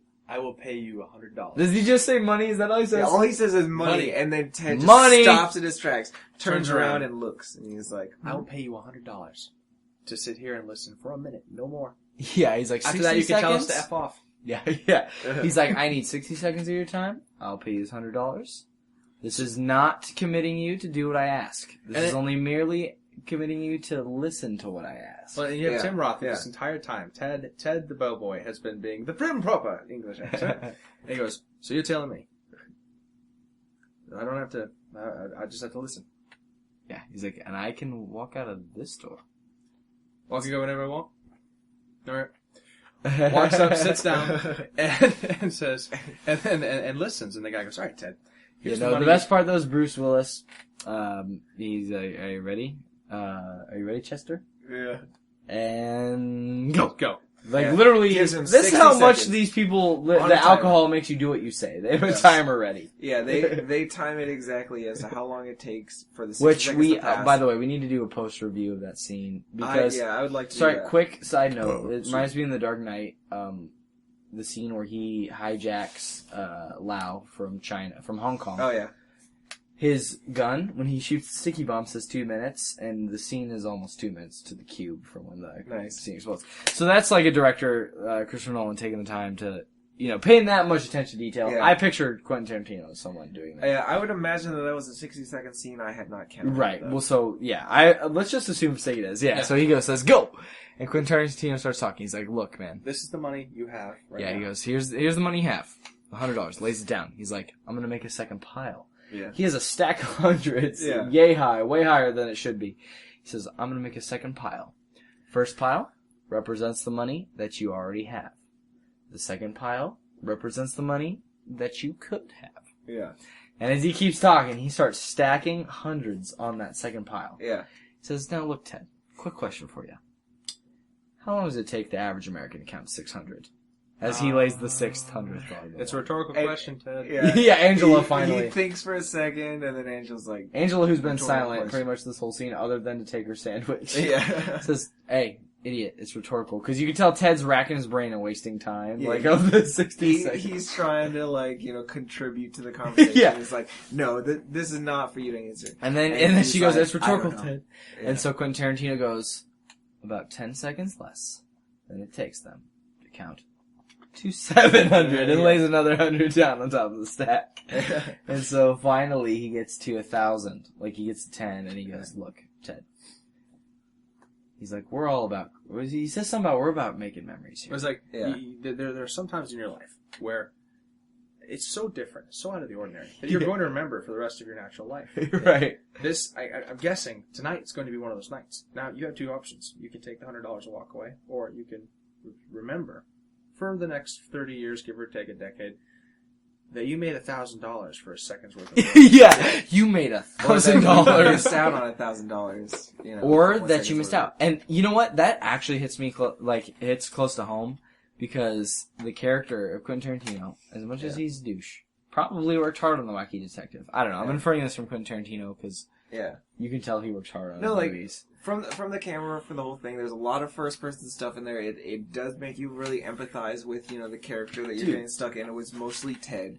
And from there, when you're getting sat down and you're going through the 60-second, convincing that, Right. you should be part of this, you are in first person, you are in Ted's perspective Right. as this gets told to you. And after that, after that minute of convincing, there's a lot of people, I would be included in that list, that would say, okay. That's a good, I would do it at that's that a, point. That's a good, Dude, conviction. Oprah Winfrey would make $1,000 on a second's work. Like that, for 1 second, literally, like doing $1,000. Like, I don't care who you are, that's a convincing argument. There are people that make $1,000 a second already. And See, you know what? They would still do it. And honestly, he has a built-in alibi for just in the odd case that like they're lying and they're going to come after him if he cuts someone's finger off.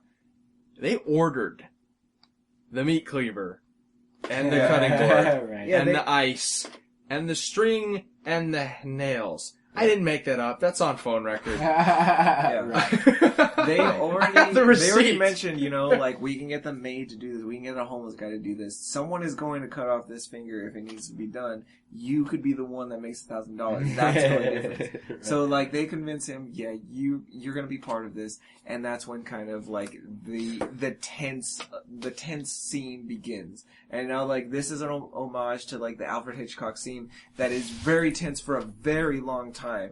Right. A flick of the lighter, and the lighter starts, and he closes it. Right. And a flick of the lighter, and this is the second time, and it starts, and he closes it. You're, And so every after, time you're clenching, right? Yeah, every time you're clenching, it's an extreme close up. This is one of the original extreme close ups.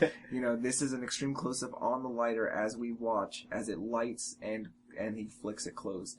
And it goes on, 5 times. He puts the lighter down, he blows on his thumb, and he takes a couple seconds of a break, and then it starts again. He's 6, and he puts it down, and he blows on his thumb.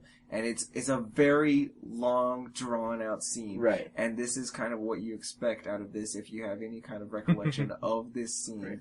Right. Which, this in an original scene. odd way, Tarantino does these to bring attention, but he's so diligent and so accurate with his homages and his portrayals of these scenes that he is in fact doing this for whoever, probably nobody that had actually seen the Hitchcock scene. Yeah, it's like He's doing it for both. It's good. Really. He is doing He's it for bridging, like we said. He's bridging the he's, old and the he new. is walking that line. He's trying to make it so that the people that watch that original scene have something new and different to watch, and at the same time, these people that have never seen this before have a reason to go back and watch an that. appreciation. Yeah, right. And so in this scene, the camera kind of pans down from this overhead view where it's watching everyone get into their positions. Ted has the cleaver over his head, and he's watching he's watching the lighter intently, and everyone's kind of just surrounding the lighter, and the camera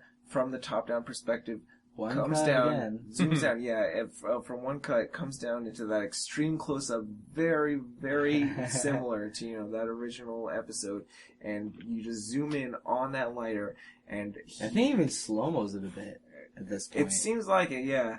I think you're right, and he says go, and he flicks that lighter, and he starts it, and you get that spark, and no flame catches. No flame catches, and immediately, right after that flame does not light, you just get the scene wraps up in a few seconds. It's instantaneous. This is literally the equivalent of A, the Pop-Tart, and B, the Five-Finger Death sock, because it abruptly so much intensity on this kind of stuff. You get that intense scene that you're very familiar with a lot of Tarantino stuff. You get the complete silence as the lighter's about to get lit, and then you get that flick, and nothing happens, and then all the of a music. sudden, yeah, then you get the hatchet coming down, cutting his pinky finger off. You get the scene of just completely top down, close up on the money as Ted just picks it up, swipes it all and up, struts, and just struts out the door. And as the kind of theme music of the movie starts to play over everything else, over the screaming of the guy with his finger cut off, Norman is just screaming his head off. Yep. And Ted just walks out the door. And walks out with that money, and he's so proud of himself. He's done his job. He's ready to leave. He did exactly what he wanted. He made his money exactly the way that he expected. He deserved that money. Yeah, and he leaves, and it's a great wrap up to that scene because it is exactly what you would not expect. No. There's so much build-up to it that you think that the build-up is to a scene that's supposed to be very climactic, but it's really the over entire... in a heartbeat. Yeah, it's over in a heartbeat because the scene was about that build-up. It wasn't about the climax. And that's what really surprises you. And at the same time, it also saves that whole movie because it gives you a little bit more insight on Ted. Before that, it's like... everything that Ted does, it's kind of what anyone would do. Right. Like it's you don't really get to see what Ted's character is like until this point. Right. And you realize he has a breaking point. Yeah. He'd had enough at that and point. It will not be pretty. So look, if you're dumb enough to pay me $1,000 for this, and dumb enough to even do this wager, I'm over it. Boom. Give me my money. Had enough. Peace! He just dips. And yeah, the scene wraps up really nicely that way, and that's why it's definitely like. So let me get this one. straight, Kiemoe. It bridges the tension that we've talked about. Yeah. The unexpected way that the action plays out that Tarantino's done for. Yeah. It breaks the tension abruptly, similar to the Pop-Tart that you would not expect. Yeah. And it's just pure comedy at its best. Yeah. And it's Sneak also up on you, not like slapstick. Right. comedy. It's not like you slap your knee funny, but it gets better the longer you think about it. Yeah, and it's also just like one of the reasons that I just like a lot of just nonsense scenes by Tarantino is just dialogue about nothing, really. Right. They talk about what normal people talk about. Even like, people that are a little eccentric, a little weird, they talk about these scenes and these kind of things. It's like a little slice of life. And TV shows or whatever they want to talk about. They just talk about nothing. They just talk about whatever they feel like talking about, whatever comes to mind. He thinks, you're a bellboy, I want to talk about Jerry Lewis because Jerry Lewis played this bellboy in this one. Right. And it's just stuff like that makes you think like, this could be something that happened to someone because it's not at every moment.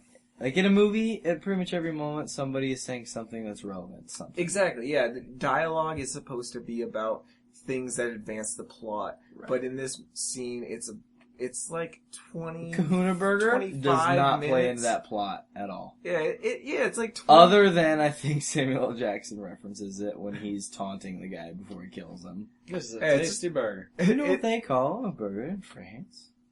Oh yeah, with cheese. But the guy's not amused, so there's no, you know what I mean? Like, Yeah, it's a lot of nothing, but it really builds on the characters and do you just kind of mind the universe. if I have a sip of your delicious beverage Yeah. to wash down that tasty burger?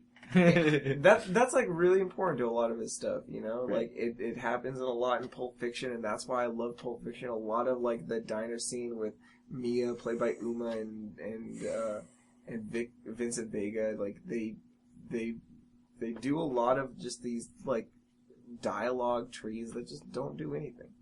So yeah, that's a big thing that really made that scene for me, and that's kind of why it's my number one.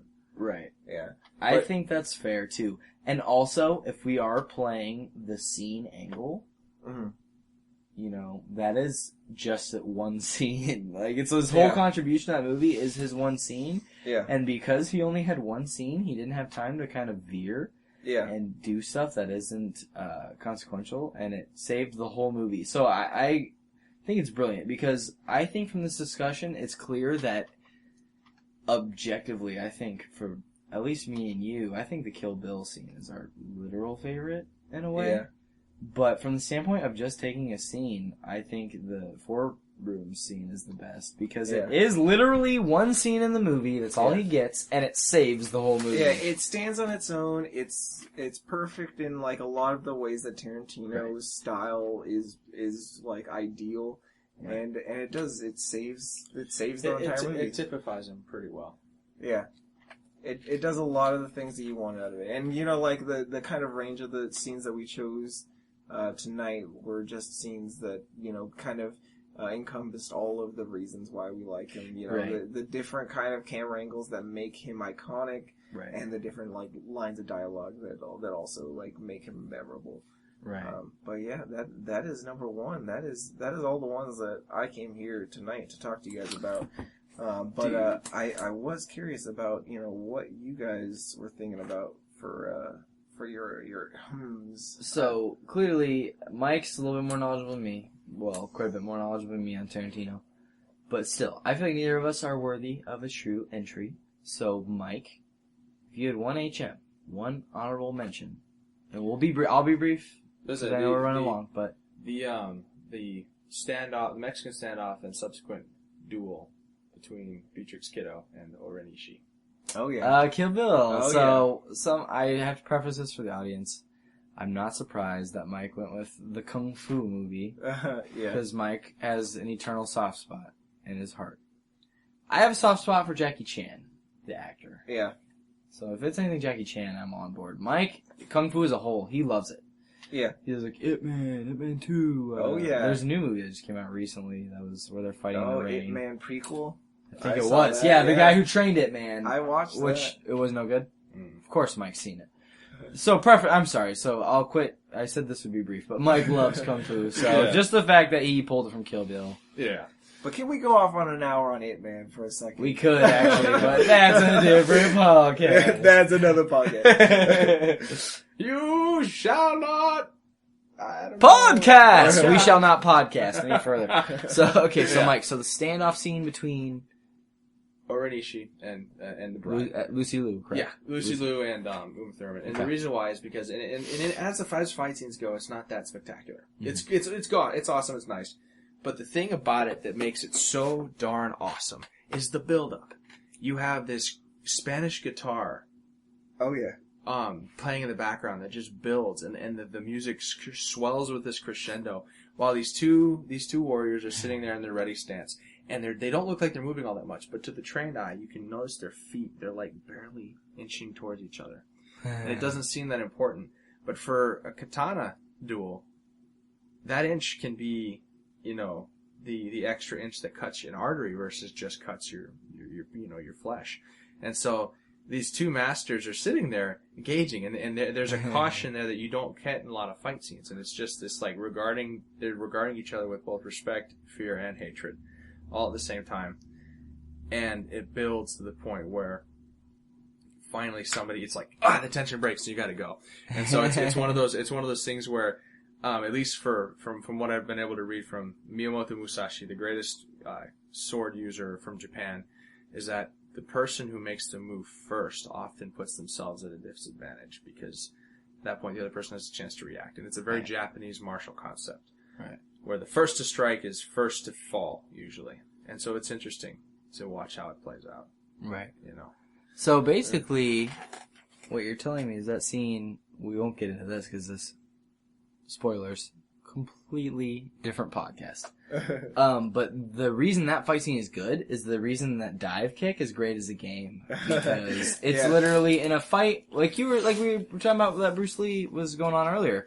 Between two experts, the fight will not last long. Yeah. Because they fight to kill and they know exactly how to exploit everything. Yeah. So the first person to slip up. That's like why dive kick is so fun. Because the first person to hang themselves out is probably the person that dies. Yeah. But somebody has to hang themselves first, or else the fight will not happen. Yeah, you have to kind of throw out your bait and see if someone else will bite, and then kind of get your counter. But if you throw out your bait and they see it and they kind of take that as an advantage, then it's kind of taken care of. And it all of that sounds a lot like his scene with Bruce and the Pop-Tarts.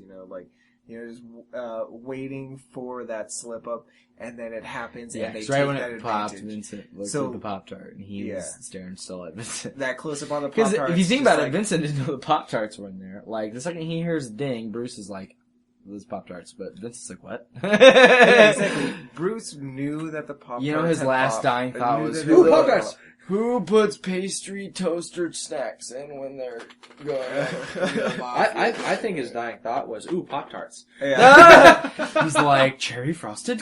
Yeah, it's great because it was unexpected for him, and the close up on there did signify that someone focused their attention on it. But when you right after it popped, it shot back to just Bruce facing the camera as he sprayed the bullets, and he was looking straight dead ahead. He never looked at those Pop-Tarts. Right. He knew that they happened, and he just took that advantage. Right. He knew what he was going for. Yeah, exactly. And that is somewhat similar, but I think it does get taken to another level when it is this real, life and death situation where these two characters are both very skilled and very ready for this kind of conflict. Right. It is a really intense scene. It's the most intense scene in the first volume by far, I think. Right. It can arguably consider the climax for the first volume. Yeah. Oh, and some people say, probably you as well, say best climax of both volumes. This. Yeah. It was actually. Is it kind of a rolling downhill effect after that? No, the thing is that the tension never gets quite that high because if you think about it, this is her first boss fight. And this she's fought many bosses. Well, this is the first assassin that she's fighting, in her prime because it's not a chronological order. She takes out the soccer mom, former assassin, in the kitchen. Yeah. Of her house. She's out of practice, whatever. She still puts up a really good fight, but it's okay, whatever. She has to fight an army of people, other bodyguards. She's got to do the Mario run the gauntlet thing to get to Bowser. This is straight up and that's why she's beat up. She's like, I'm pretty tired right now. I'm kind of exhausted, and this person is about as good as me. Ironically, as demonstrated, not as good as Kiddo, considering that she had to fight through all those people and still won. But we'd like to imagine that it was close. Yeah, exactly. Right. Yeah. Well, but until you see the fight. But yeah. The movie's so called Kill Bill. But I would definitely say that's a great choice. Yeah, that is definitely a very intense scene, and that is kind of the greatest payoff for a really good introduction to that two-part series. Definitely a good choice on Mike's end. What is your honorable mention? My honorable mention, I'm going to preface it a little. I'll still try to be brief. So, clearly Mike's was always going to be from Kill Bill because he loves Kung Fu movies. Yeah. Well, I mentioned that I love Jackie Chan. Yeah. I also love a little certain somebody named Jamie Foxx. I've loved him since his really one of the first things, ironically, that I remember hearing him on or seeing him on was the Gold Digger of all things. Gold Digger, great. Yeah. But what about but some other early Kanye? Kanye? Yeah. The Vandals. Actually, better song than Gold Digger. Yeah, Slow Jams too. Slow But I heard Jams that is a later great in one. my life, if I'm being honest. But yeah, I'm a huge Jamie Foxx fan. If we got to go even deeper than that, westerns. Me and my dad. My dad's not a big movie guy per se, other than he loves Rocky 1. Yeah. Rocky 2, which are 2 of my top 5 favorite movies. 2 Rockies are my top 5 favorite movies.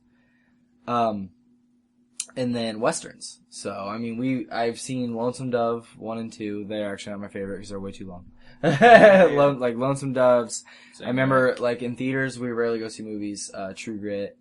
I remember it was one that we saw, 310 to Yuma. So just, like, he's a western guy, so that's, like, one of the times, like, I really, like, back to my childhood. Yeah. We didn't see Django because my dad's sensibilities would not go for the foul language and stuff in Django. Yeah. But still, the fact that Django was a western was already like part of the reason that was going to be my favorite. And Django is my favorite Tarantino movie. So I still need to see Jackie Brown and both Kill Bills before I should make that definitive. But yeah, so as of now, Django is easily my favorite Tarantino movie. Yeah. And if I had to pick one scene to avoid being cliche, because the blood on the leaves, cotton scene. Oh, such a good one. Such a good scene. And then no the scene... blame for the love on that one, but yeah. No blame, right. And a lot of it has to do with camera work. And then the scene with, where he finally confronts Samuel L.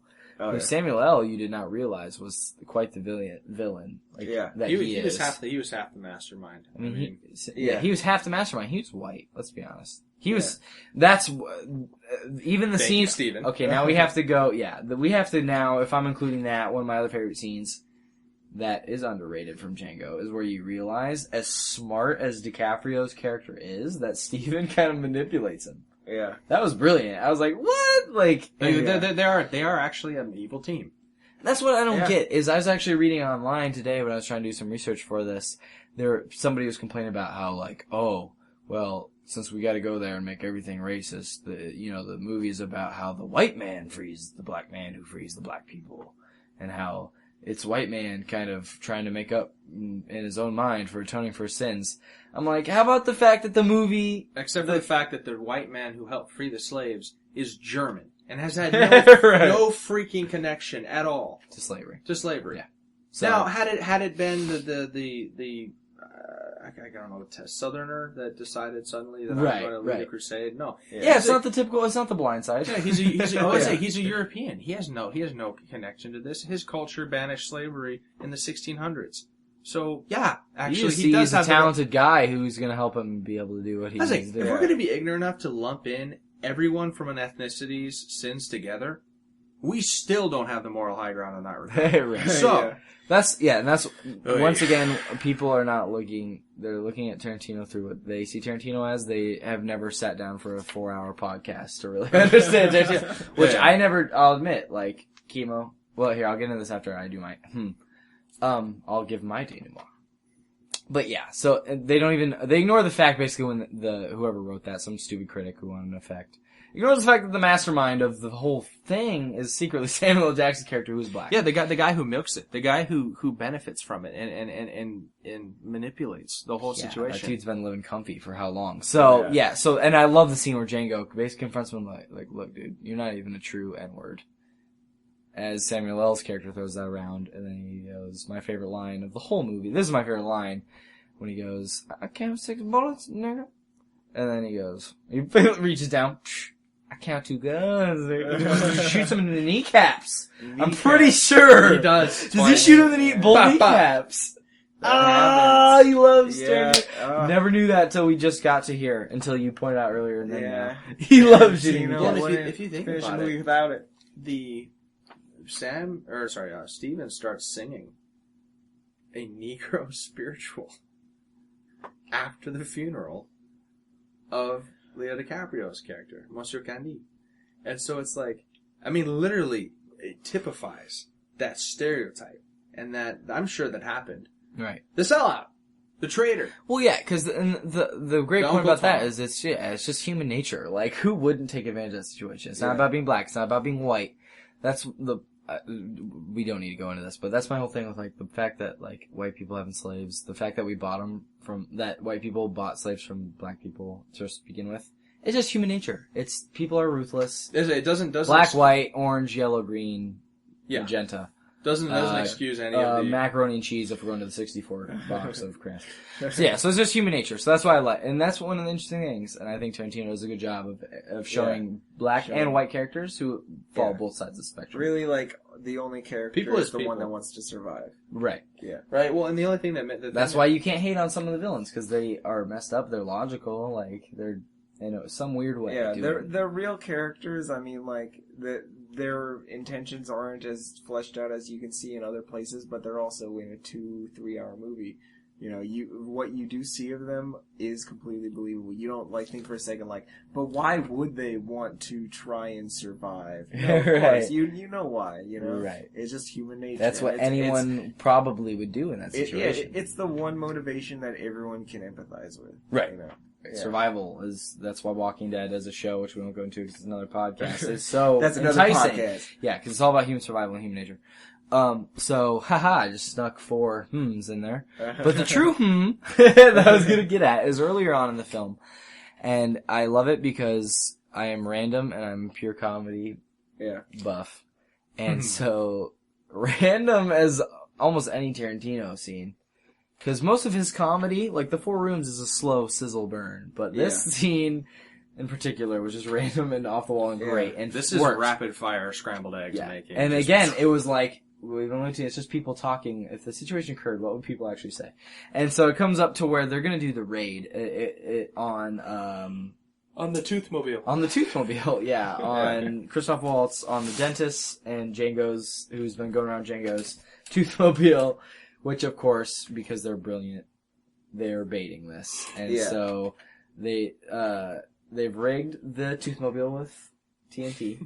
And it's going to be ready to blow. And so, but the dumb, ignorant, white KKK raiders, as they're getting ready to raid this mobile, and teach them a lesson for running around with that word that's so offensive. They go, "Are y'all ready to go?" And so they put their sacks on their head, and they go, "I can't see shit," with their southern drawl. And they go, "I can't see nothing either."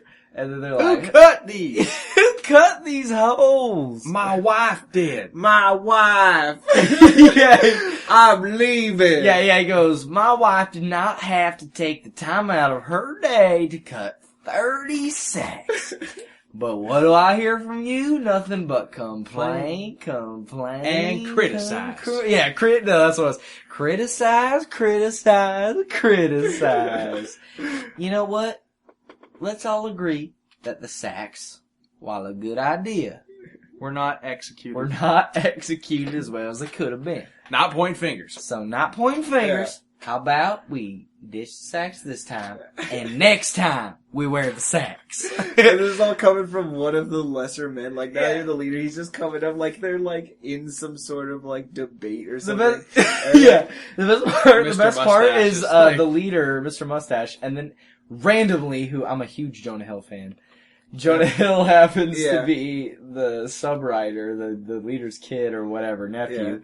And so the leader goes, "Wait, what? Nobody said we're not using the sacks." and then he's like, "Why wouldn't we use the sacks?" And maybe because we like seeing. Jonah Hill, maybe because we can't see. Maybe we like to see. It doesn't matter if we can see. All that matters is that the horse can see. If you don't wear the sacks, then it ain't a raid. So like real like human debate in like something that's just like the brilliance of it is, at some point in the KKK's history, at least two of the KKK members, when they were going to burn whatever cross, lynch whoever, looked at each other and said, "I can't see. I can't see." But then the guy went, "Come on, man, it's our thing. It ain't a lynching unless you're wearing the hood." Like, so it's just, that conversation happened. Yeah. And Tarantino took the time to think through the conversation. It's so good. It's one of the most pure forms of comedy in all of the Pure scenes. comedy. Yeah, it was a really good scene. Yeah, and it really, was comedy for comedy's sake. He wasn't really alluding to anything else with the scene other than it's funny. But he still wraps it up in a really cool action way. Thank you. So Django, I don't think was quite as big on the sustaining camera angles and the brilliance of that. But it had its moments, like the blood on the leaves is also a notable one. But I love the ending of the scene because, of course, the idiot raiders wear the hoods, the sacks, and they ride in and are literally crashing into one another practically. Yeah, they circle this thing. Yeah, you see some horses actually crashing into each other. So finally, you cuts to Christoph Waltz and Jamie Foxx in the tree. Of course, it was bait, and he takes out a super rifle, and the dentist shoots it and blows up everybody. And so the raid is at this point aborted. Yeah. So they're all hightailing it, and the leader, the idiot, who made him wear the sacks, which ironically enough, if they hadn't been wearing, what they would have seen that Jamie Foxx, Django, and nobody was under the cart. Yeah. So as he's pulling off, Christoph Waltz lining up his last shot, and he all of a sudden looks at Django. He's like, "Oh, I'm being rude. You would like to try," which is funny in and of itself. And so Django lines it up. Like, he's getting away. He's going to get away. Big Daddy's he's getting away. He's getting away. And Jamie Foxx says, I got it. Lines it up. And I love it. Because when the gun fires, the sound cuts like Tarantino. So good at removing sound. Yeah. The sound cuts. And all of a sudden it's an extreme close-up of the horse's legs, which seems like an odd choice. It seems random at first. And all I hear is gallop. Ka-doom. Yeah. Ka-doom. Ka-doom. And then you see the body fall. Because at first, did he hit him? Which is brilliant. And there's where the tension lies. That's where the tension lies. Yeah, you're like, because Jamie Foxx should miss him, but he's Django and he's got to free the slaves. Yeah. I'm just kidding, that's not how it goes, but. So yeah, all you hear is the galloping, and then finally you see the body fall, and you hear the thud. Yeah. Yeah. And all of a sudden, then the camera pans up to the horses, where you'd think the camera angle would have been logical. You just see the blood on the horse. Yeah. And it was just an awesome effect. So that is my 4 HMs. That was secretly one HM. Dude, you went through 4 HMs way faster than I went 5. No, they're not as good. I'll take it. They're not as good. But Django is my favorite movie and my favorite, I think his best singular bodyboard. Yeah. With good reason, yeah, absolutely. Yo, I gotta admit, Kiemoe, you came on here, you made me a believer. I am no longer skeptical. The thing is, I still stand by my stance that sometimes he falters, but as Mike loves to say, he's ADD. Yeah. He's ADD director. And there should be good reason to be able to criticize a director over everything he does. He is everything. He is his best and his worst. So, right. He's, and I think even Tarantino would say, I think, what's the movie we went over earlier that he directed as part of Grindhouse? Death Proof. He even admits, he's like, yeah, that's my worst one. Yeah. So, I think that's cool, and I respect Tarantino for that, willing to, not be like, everything I do is gold. So you're right, director, any artist really, should stand by their best work, stand by their worst work. Yeah. We can choose to focus more on the best. Yeah. And I think that's what it comes down to with Tarantino. Now that I've understood the brilliance behind some of the best, it's too good, and it totally blows away the bad, so. Yeah. No, I can totally stand by it as well. It's just sometimes I can totally get down with some really, really plotting and slow-paced stuff. So, even at his, worst and his slowest stuff, I can still enjoy it. But, you know what? There's totally good reason to criticize that stuff at the same time. So, even if I can't necessarily defend it, I totally understand. Right. It is, sometimes you just gotta... Kiemoe, come up here real close to this here microphone. You shake this hand. Can you hear that? Can you hear that, audience? Can you hear that? That was a clasp. Now we're pounding it. Ooh, can you hear it? And now Mike's pounding it as a tandem trio because, guys, I think we just completed the most comprehensive singular discussion of Tarantino ever, of all time. More discussion than this has been laid clearly, but I doubt it was in 1 4-hour sitting. And so we want to thank anyone who has made it this far. If you're not a hardcore Tarantino fan, I don't see how you did. Yeah. But if you are a hardcore Tarantino fan and we missed something, Mike, please comment, follow any of the above. Yeah. and just a quick housekeeping note. I'm gonna find a way to edit it to make it more clear. But if you look on our Tumblr page, right below you, at the top of the lining, we have our weekly podcast. The most recent podcast will be at the top headlining it, so you can most easily click it and listen. Below that, we have our headline, our artwork done by a good friend Matt Thoreau.